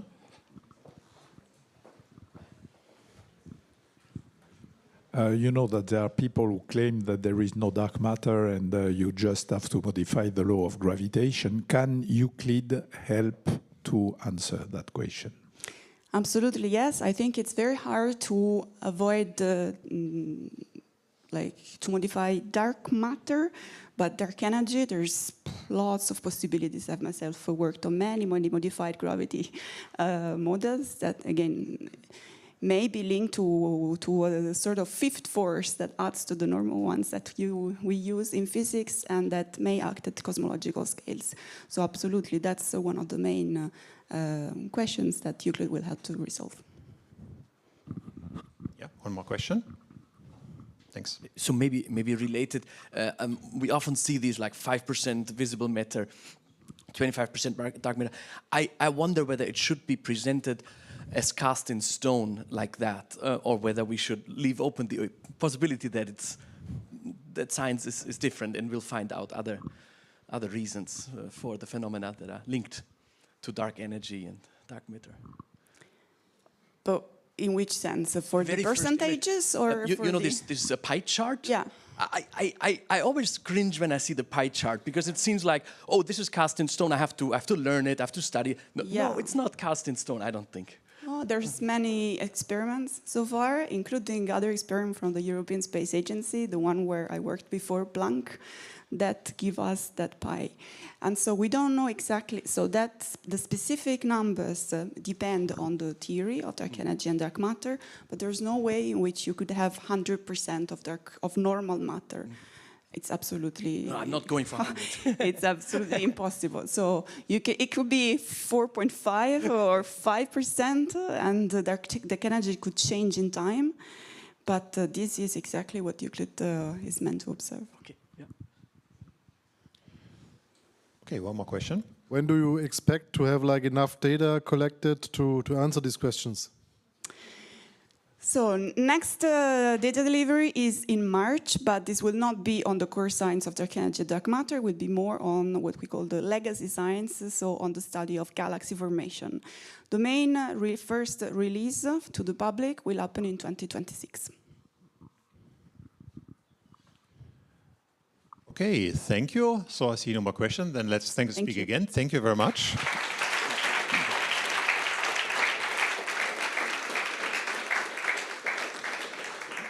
So what's next? First of all, coffee. You read this already. That's good news. But then we would like to start with the even more interactive part of this symposium. And these are the speakers' corners. And the idea is the following. So the idea is that we split in three areas. So we'll prepare a speaker's corner here in this area. One would be next to the bar, and the other one would be in the other room over there. And so we suggested three topical areas for these speaker corners. So one would be quantum X-ray, one would be quantum physics, and the other one would be nuclear physics and energy. And so we distributed the speakers to these individual corners. So if you forgot where do you have to go to, you can ask us. And for the participants, it is free to choose one of these corners. You may also go from one to the other. And the idea is there to discuss. In particular, also, we like to have young researchers discussing there. And in order to maybe give a little bit of a guideline what to discuss, we formulated 3 guiding questions. And you will find them also on the flip charts. Maybe I can briefly read them. So one question would be, what were the main recent breakthroughs in these fields, one of these topical fields? And what is the expected impact on science and society? The second one is, what challenges and opportunities do these breakthroughs pose for society and particularly for junior researchers? And the third one is, which boundary conditions and resources are necessary to actually achieve the expected impact, and are there any roadblocks? So that's kind of guiding questions, I think, for these roughly defined topics, and we would like you to have a discussion about that. And then, so after about an hour, so we would like to reconvene here in the plenum, and then we would like to have representatives to presenting or to sum up or to wrap up the discussion, some ideas there in about a couple of minutes, and discuss this a little bit so that we can wrap up maybe the discussions a little bit. So it's a kind of very open format, but topical ideas are kind of suggested, and so yeah, please have a lively discussion, and so maybe for the guiding questions you can make some notes on the flip charts and bring the flip charts here, or maybe you can write it down on a pad, however you like. Yeah, and if you have more questions, you can ask Thomas and me what to do, and we are happy to help. Okay, so but then maybe first have a coffee break. Okay, thank you.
Hello. So if you like to, maybe it's about start to group around these speakers' corners. You can take the coffee with you, but maybe slowly we should maybe try to condense around the 3 condensation spots.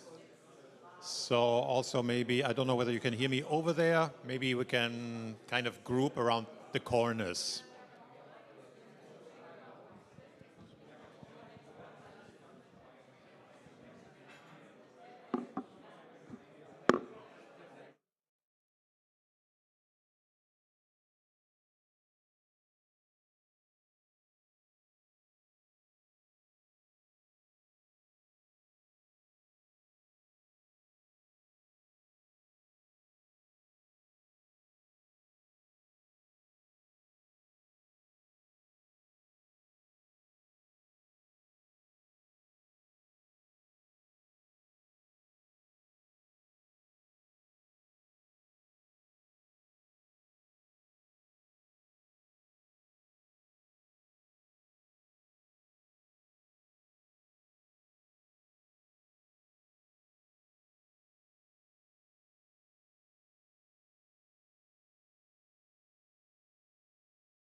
erste hier mir gesagt worden.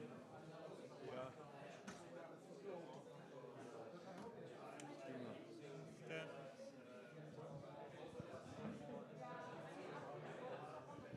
Okay, everybody, let's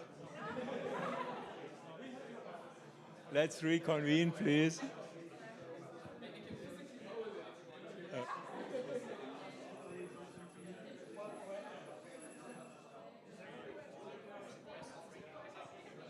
Okay, yeah, let's start again, please. Have a seat.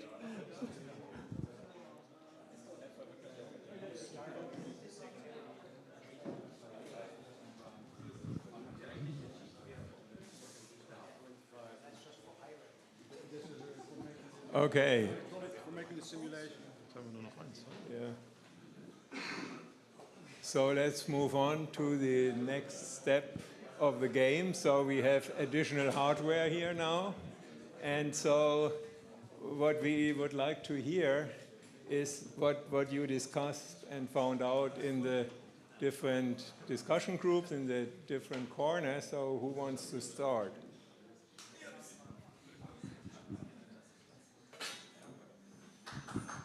So, hello. Thanks a lot. Don't overdo it, yeah? So, yeah, welcome again. I gave a pitch talk, so maybe you know my name. I'm Thorsten Feichner from University of Würzburg, and I was democratically decided to present this. Okay.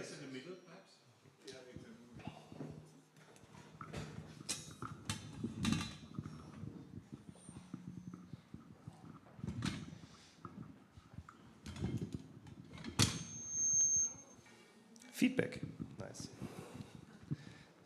Okay, so quantum physics, it's a very, very broad field, yeah? So we were not sure where to start. And first was, of course, the definition of breakthrough. So golden age of quantum mechanics is more or less gone. So the big breakthroughs sometimes could be discussed, yeah? We don't had one the last years, but we have nice developments which we could frame as breakthroughs. And one was, of course, quantum communication, because this is something which can impact society really a lot. Yeah? So it is expected that quantum computing will break normal encryption soon, and quantum encryption will replace it. And the question is, in which time frame it will happen? Yeah? So will quantum encryption be established before somebody breaks our normal encryption? Yeah, let's see. This could have, for a short time period, a very big impact on our society. Good. We have quantum sensing, and quantum sensing is something which has also a broad range. Yeah? So from LIGO, detecting of gravitational waves, which is a huge breakthrough, yeah? Only due to squeezed light possible, from sensing of magnetic fields on a nanoscale, even maybe for biological, medical reasons, yeah, with NV centers maybe, or other small-scale single quantum property scanners. And of course, simulation was a big topic. We had a lot of talks about these today, which means tackling properties of materials we want to understand by a way which is not possible classically. And this, one example was high temperature superconductivity. If this could be maybe solved by these techniques, this would be a big societal impact just because we have it. Good. Did I miss something? Ah, yeah, so there was also catalysis, which is the surface quantum property effect. So this is something which is also researched a lot in the last years, and this is also something which, let's see how breakthrough it will be in the future, but it will open opportunities for cheap medicine, cheap fertilizers and all the stuff, which will help society a lot. So, challenges and opportunities. Did I miss something? No, all the group members are silent. Okay, so. Did you mention clocks? No, I didn't. Thanks. Huh? So, I forgot something. Of course, precision time measurement. The thorium talk today was just awesome. Yeah, so. this is really impressive, yeah, in several ways. So this is a breakthrough, I think, because being able to measure optically nuclei excitation, and then the implications for future technology. I don't know if it's so super big, yeah, because GPS is already quite nice, but measuring for fundamental research, it's very, very important, and I think this is also a nice breakthrough. And then it's like the laser. We don't, as the laser was developed, nobody knew what it's for. Maybe we will see what society will make out of it in the next years. Challenges for society and particular junior researchers. So that's an interesting phrasing, because I don't think that junior researchers are representative for society, but we tried. Huh? So. Yeah, it's not over yet, yeah? Okay. So for quantum technologies, costs is a big problem, and so we see in the society a development to more emotions and less facts, to state it a little bit. You know what I mean. Which means that a third-party funding could diminish for these topics, which are seen more or less as not directly useful for society. This will be a big problem. So we have to convince the public to fund still curiosity-driven research without a super direct impact on society. And this is something which I think is a big challenge, because if there is no money for this, then in 50 years we will pay the price, or our next generations will pay the price. More direct problems are, of course, fabricability, feasibility of fabrication. Ease of use. So some of the concepts which are now working in the lab have to be brought to society. So we need turnkey solutions to sell it. Yeah. So then for scientists itself, the system, I think, is a problem. Yeah. It's not the topic. I think this is a problem which is intrinsic in all the science nowadays, that it's so competitive that the fundamental research, which is so risky, gives not a good path for stable life planning. Yeah? So this is something which, especially if you are so fundamental as quantum physics, is something which is a challenge. Yeah? Mobility is, of course, yeah, you have to switch a lot of places when you, stability, creativity, some of these cannot be done at the same time when you really want to do scientific career and stability. The first years is not fitting together somehow. Yeah, this I think is a challenge for young researchers. Good. We had also discussion. No. Wrong question. Third question was, let me think. Let me read. Boundary conditions. They are the same. Yeah. Okay, so we have here science for science or science for society. This is still a challenge for young scientists, because normally if you want to get third-party funding, which is important to stay stable, then you need something which is applicable. So everybody has to decide if he is only curiosity-driven or if he is application-driven, and how he can live in a world where the application is the main way to advertise your research. Yeah. And overselling is something which in quantum computing is a big issue, most likely, because there are promises made by startup companies which are very unlikely to be fulfilled. Let's phrase it like that. And there will be a time when society will realize this, and then the trust in science will be lost, or diminishing at least, for some years in this topic, or overall, because populism will use it for sure. Good. And finally, boundary conditions and resources. So we talked about we need third-party funding. This is we need a lot of personnel. Yeah. So this is something which we just missed. I just think about it now. We need manpower. Yeah? So we need an education system which pulls people into these topics.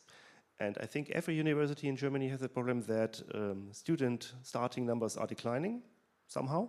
So this is also something which is some boundary condition to achieve the expected impact, because if nobody is working in the field, then we have a problem. Physics teachers, yeah, that's true. So we need more people who are willing to engage in a complicated field with motivation and effort. And money. Thanks. Did I miss something?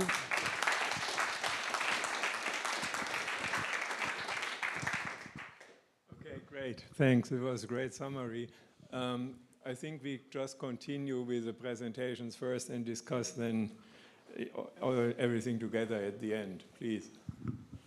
Yeah, thank you. Yeah, hi.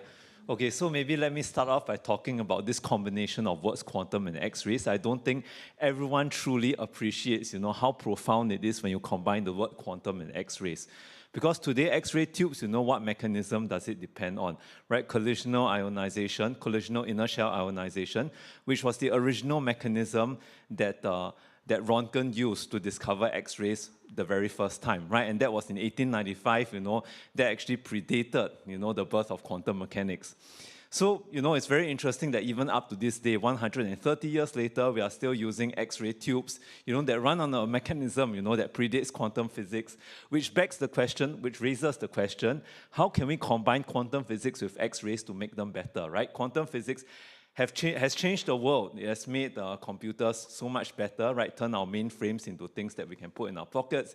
It has taken our televisions, cathode ray tubes, shrunk them to LCDs, right? Flat screens, and they are getting even flatter. But they haven't been doing much for X-rays yet, so that's the big question. What can quantum physics do for X-rays? And what we have seen in the recent years is that quantum materials can be combined, with free electron sources to create X-rays that are more compact, more coherent, that can actually have, the properties that you can typically only find at free electron lasers and synchrotrons, or more of those anyway. We have also seen how quantum materials can be built into X-ray detectors to detect X-rays, with better resolution, greater sensitivity. And we have also seen, how we can actually exploit quantum processes such as tunneling, so that we can do wonderful experiments like measurements of single atom processes, right, by combining X-rays with these quantum tunneling processes. Right, and one aspect that I haven't seen that much of yet, but maybe we will see it soon, is entanglement. Right, that's a very big quantum process. Perhaps it can be combined with X-rays, so that we can do some coincidence detection, because when you use an electron to generate an X-ray, that electron is going to be entangled with the X-ray that's output. So there's probably something we can do regarding that to create an innovative X-ray imaging or detection process. Okay, so these are some of the recent excitements. The expected impact on science and society, I think, are huge. I mentioned in my talk that, right, X-rays have been responsible for over 20 Nobel Prizes, and the very first Nobel Prize for Physics was awarded to X-rays. Lots of exciting breakthroughs, they are based on X-rays, so I would say that as far as science, I don't have to say too much to convince you. Regarding society, X-ray basically flies under the radar. We realize how dependent we are on our smartphones. We don't realize how dependent our society is on X-rays. But X-rays, they are used for manufacturing inspection. There's food that actually, right, goes through gamma ray irradiation to kill the bacteria in the food. We use X-rays for semiconductor inspection. We use EUV lithography, right, to basically do nanofabrication right now. And EUV, is just a kind of very, very soft X-rays, right? So there is, right. So there is a huge case to be made for this, right? Instead of calling it X-rays, you could say, high energy photon sources, right? So, right, and then what about healthcare? In all our developed countries and cities, we are faced with an aging population, right? In a couple of decades, the elderly people will be the majority, the younger people will be the minority, and clearly the elderly population, wouldn't want to be so much of a burden to the younger population. And the best way to do that is to invest in advanced healthcare facilities right now, so that when the time comes, right, it's very easy for someone to, go for a health exam, right, very cheaply to society, because you have a good quality X-ray source, because you have synchrotron level X-ray sources, for example, on a compact scale. That would be great. So, and then of course, security as well, another very big concern, right? I believe in the US they had X-ray security body scanners at one point, but they removed those, right? It's not that those X-ray security scanners were not working. They were working wonderfully, but there were health implications. So imagine if we could have X-ray security scanners, right, with the quality of security scanning, but without the health implications. If we could, do phase contrast imaging, for example, which requires a lot less X-ray flux, but much higher image quality. So I think, as I mentioned, even though X-ray seem to fly under the radar of our everyday lives, right, it's very, I believe if we just take a moment to reflect, we can realize, how essential it is. Right, so regarding challenges and opportunities, for junior researchers especially, I think that this X-rays is actually a great field, or I should just say in general, high energy photon sources. It's a great way for junior researchers to actually join some of the exciting hot topics today. And by these hot topics, I'm actually thinking specifically about neural networks, big data, right? A lot of young people, they are being attracted to work in the AI and do programming. But what they don't realize is that all this data revolution, it basically exists, and it can only continue to exist if the foundations of semiconductors remain strong, right? And semiconductors, they rely on high energy photon sources to fabricate them. They rely on high energy photon sources to detect defects, right? Failure analysis, quality assurance, right? So without the X-ray field being kept alive, it will be challenging to think about. Not kept alive, but thriving, Without it thriving, it's hard to think about the semiconductor field thriving, or rather the big data field to be thriving at the same time. So what we believe, through our discussion is that X-rays is a great way for junior researchers to join this big data revolution, keep it alive, make it thrive even on the hardware level as opposed to just the software level. Right, and then boundary conditions and resources necessary to achieve expected impact. Someone said funding and everybody laughed, of course, funding is something that is, right, we can never have enough of. I would say politics, could be something that gets in the way as well, people's perception of how useful science is, their willingness to promote it, to drive it. And then, of course, attracting talent into the field, right? Having, let's say, younger researchers realize that, AI is an excellent topic. Programming is very exciting right now. I have lots of friends in programming, and I'm very excited, reading about their breakthroughs, right? But, programming doesn't stand alone, right? It's resting on all of this semiconductor fabrication and inspection and quality assurance, right, that's going on underneath, right? And that is and X-rays play a very critical role in that. Okay, sorry, I think, okay, so basically, sorry if I ran over time, but that is, okay, thank you.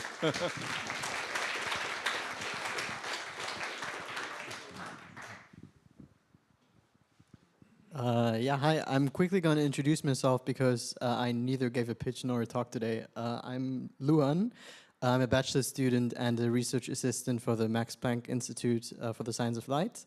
And I was picked by popular vote from my group to present today, but I'm very happy to do it for you. We don't have anything written down, so I'm going to do it with my notes. So maybe for nuclear physics, we mostly talked about fusion as a heads up. So the recent breakthrough in nuclear fusion and the impact was basically that they achieved burning plasma at the National Ignition Facility with a target gain of over 1. That is amazing in the sense that the expected impact, of course, it shows the world that this way of fusion is feasible and hopefully inspires people to research it even more because we don't really need to talk about the impact of you know, a full-scale net gain fusion facility, because that would be invaluable for science. It would solve lots of energy problems. I mean, we do have very great renewable energies in Germany, but you usually need some facilities that can also operate on cloudy days or on days without wind. And right now we might do that with coal, or in other countries with fission, but having fusion as a possible replacement would of course be absolutely amazing. Then again, we talked about the challenges and opportunities for society and junior researchers. Maybe we'll start talking about the opportunities. So of course, as I already mentioned, there's renewed interest on both the side of private companies, which is great because there needs to be implementation outside of research, of course, and also renewed interest of governments. So hopefully they can allocate some funds which are desperately needed, as I heard. So yeah, and also on a more scientific manner, maybe there's lots of more breakthroughs that can be achieved through that way in related fields, laser science and everything that is done within the facility that yeah, reaches out in other fields of physics, of course. And then for the challenges, maybe a challenge that I repeatedly heard is that at the National Ignition Facility, they need to do it in a faster manner and in a continuously reproducible manner. So right now, I heard that burning capsule, please correct me if I'm wrong always, it takes several days to replace, and the target is to do it every 10 seconds to have a continuous fusion running, basically. And then a societal challenge is that this is, of course, a long-term thing. Fusion has been around for quite some time. This approach maybe not as long, but still there needs to be there needs to be continued interest from governments and private investments to keep investing in this technique and yeah, hopefully make advancements. And then we talked about the boundaries at last. So the target that I was told from the National Ignition Facility is always reaching a target gain of over 15. So they're working towards it. And I was told that direct heating may be a chance of gaining more efficiency in that. So instead of heating a capsule of gold that then emits X-rays and heats the capsule with a fusion fuel, direct heating might be more efficient in that manner. And then again, the biggest boundary, of course, money always. So yeah, and of course, continued interest as previously stated. Yeah, so that's all of it. Did I miss anything? Any adds on? Okay, wonderful. Thank you. Thank you. Okay, I think we had 3 great summaries here. So any points you want to discuss? I mean, there are some common themes here. One is funding.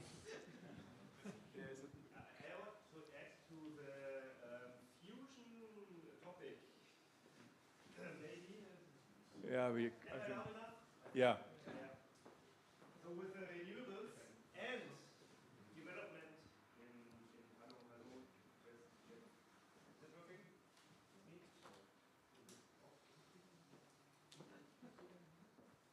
Anyhow, I just speak. Yes. Battery technology could unfortunately make fusion somehow more obsolete.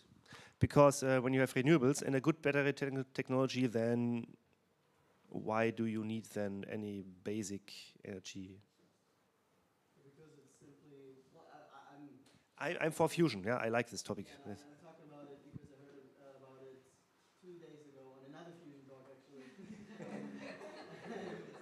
and then they said that renewable energies are amazing because, you know, on sunny days you get peaks of energy and with lots of wind, but storing that energy, that excess energy that you might gain on those days and using it later is very inefficient. So on cloudy days with not as much wind, it might be more efficient to do it with I just have a green energy newsletter which states in 10 years this problem could be solved, but yes.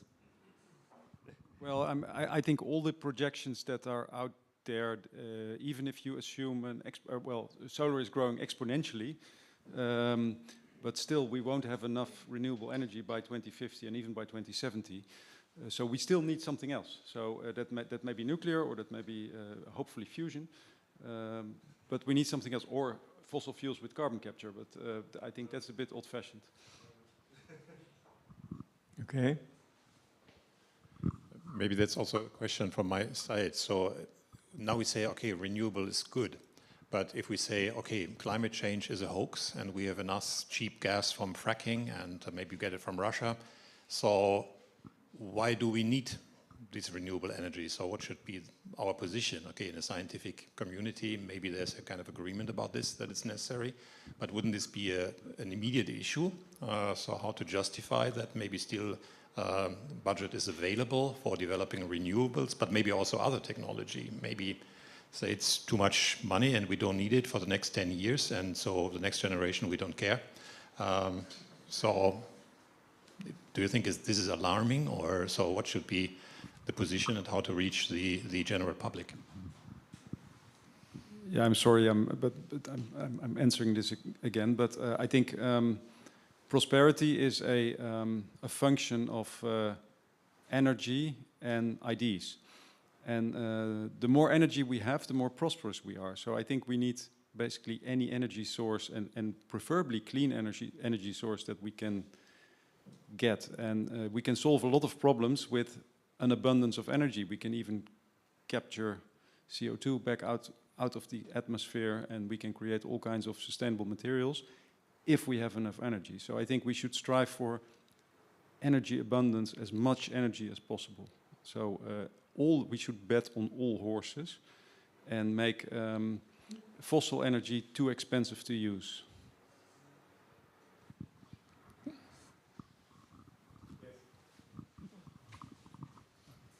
And maybe one more point. I think renewable energy will always be limited by the amount of energy that we get from the sun, because all renewable energy comes from the sun. So in the end, we need some extra energy. If we want to have as much energy as possible, then fusion is good. Yeah, I mean, in this context, don't forget about the ever-increasing demand coming from electric mobility, coming from use of AI. You can read in the paper that some of the AI-oriented companies, they start to revive nuclear power for more or less having enough electricity for their computer centers and so on. So I would also agree that, I mean, you need not just a single thing, but you need a range of technologies with different characteristics to do that. Yeah, just to follow up also on the EV point, I think an economic argument always works, right? And often that's the only argument that works. So if you can say you're going to create jobs in new areas, for example, or, you know, in the US, there's a situation where the president-elect is now best friends with the largest EV company, right? So I imagine then there'll be a shift of government support toward perhaps renewable energy storage as well, and things that are associated with battery technology and so forth. Okay. Maybe I have a comment on a topic which was addressed by at least two of the three speakers, namely the resources. And I mean, one obvious resource is money from industry, obviously.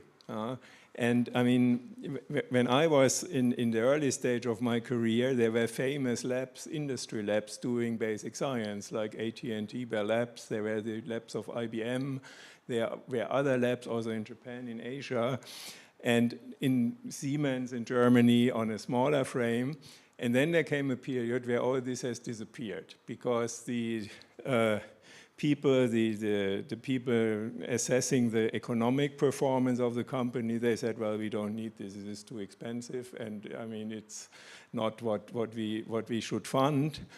And now I think the situation has changed again in the context of AI. I mean, when you see who is driving AI, these are essentially companies. And I mean, when you look at this year's Nobel Prize in Chemistry, 2 of the 2 prize winners work for Google in the UK. And why are they doing this? Because they have resources which would never be available or not easily available in a publicly funded institution. And so this is, in my view, a new development which will again change the interplay between industry and publicly funded research, also in a sense which may not please us too much, who are working in the publicly funded sector, because it may well happen that most advanced things cannot be done there anymore. And I was a bit surprised that this aspect, that industry is potentially a big source of funding, was not really present in the discussion so far. I mean, in particular by the young people, because there are tons of jobs connected with that. So how do you see this?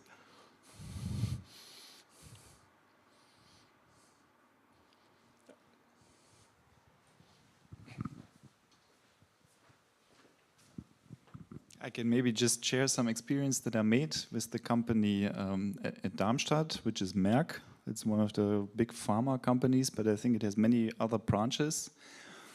And I was at some point reaching out to their AI division, and I was surprised that when I applied there, they actually sent me a paper. And it was deeply scientific mathematical stuff with definition, theorem proof. And I found that astonishing, really. So my application process was that I was reading through this preprint and making some suggestions on how to improve the real mathematics. So in the end, I didn't get the job, but I was impressed that this existed. Yeah, so, and later I talked to some people from this company, and they explained, yeah, they just want to make sure that they are somehow ahead of the crowd. Whenever, say, AI or whatever, quantum computing becomes really economically feasible, that they are immediately in the field. And this made a lot of sense for me. Okay, maybe just one quick idea on this. If there's more research being done like this in companies, maybe this is also an opportunity to then, in publicly funded science, go more to the foundations of science on really the groundwork, and not so much in the application. So maybe could also be a positive, doesn't need to be a negative. Yeah. Any other? Yeah.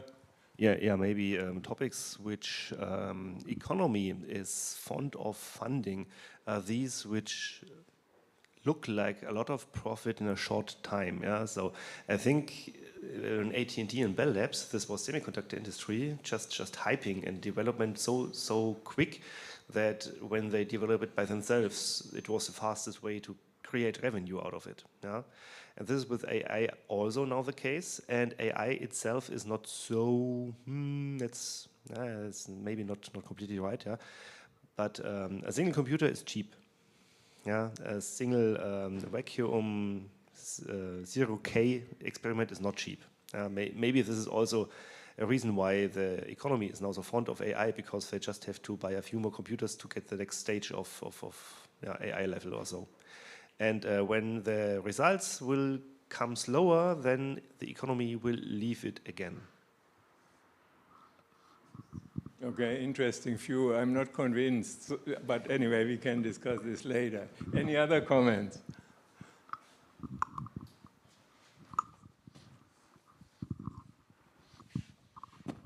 So maybe when looking at quantum technologies, bringing quantum technologies into applications, so the experience that I made is that it's very important to also reach out to the industry or even to smaller companies and try to explain them what is possible, for example, with quantum sensing, because I think that's very important, or that's something that we try, is also to reach out to smaller companies like in our area and try to show them what is actually possible already and get into projects for them And then as soon as they see that there might be an opportunity, they are also more willing to go into that field and to develop into that field. I think that's also very important for the scientists, to communicate well, also not only to society, but also to industry and economy. I see. Okay. Yeah, are there other points or other comments you want to bring up?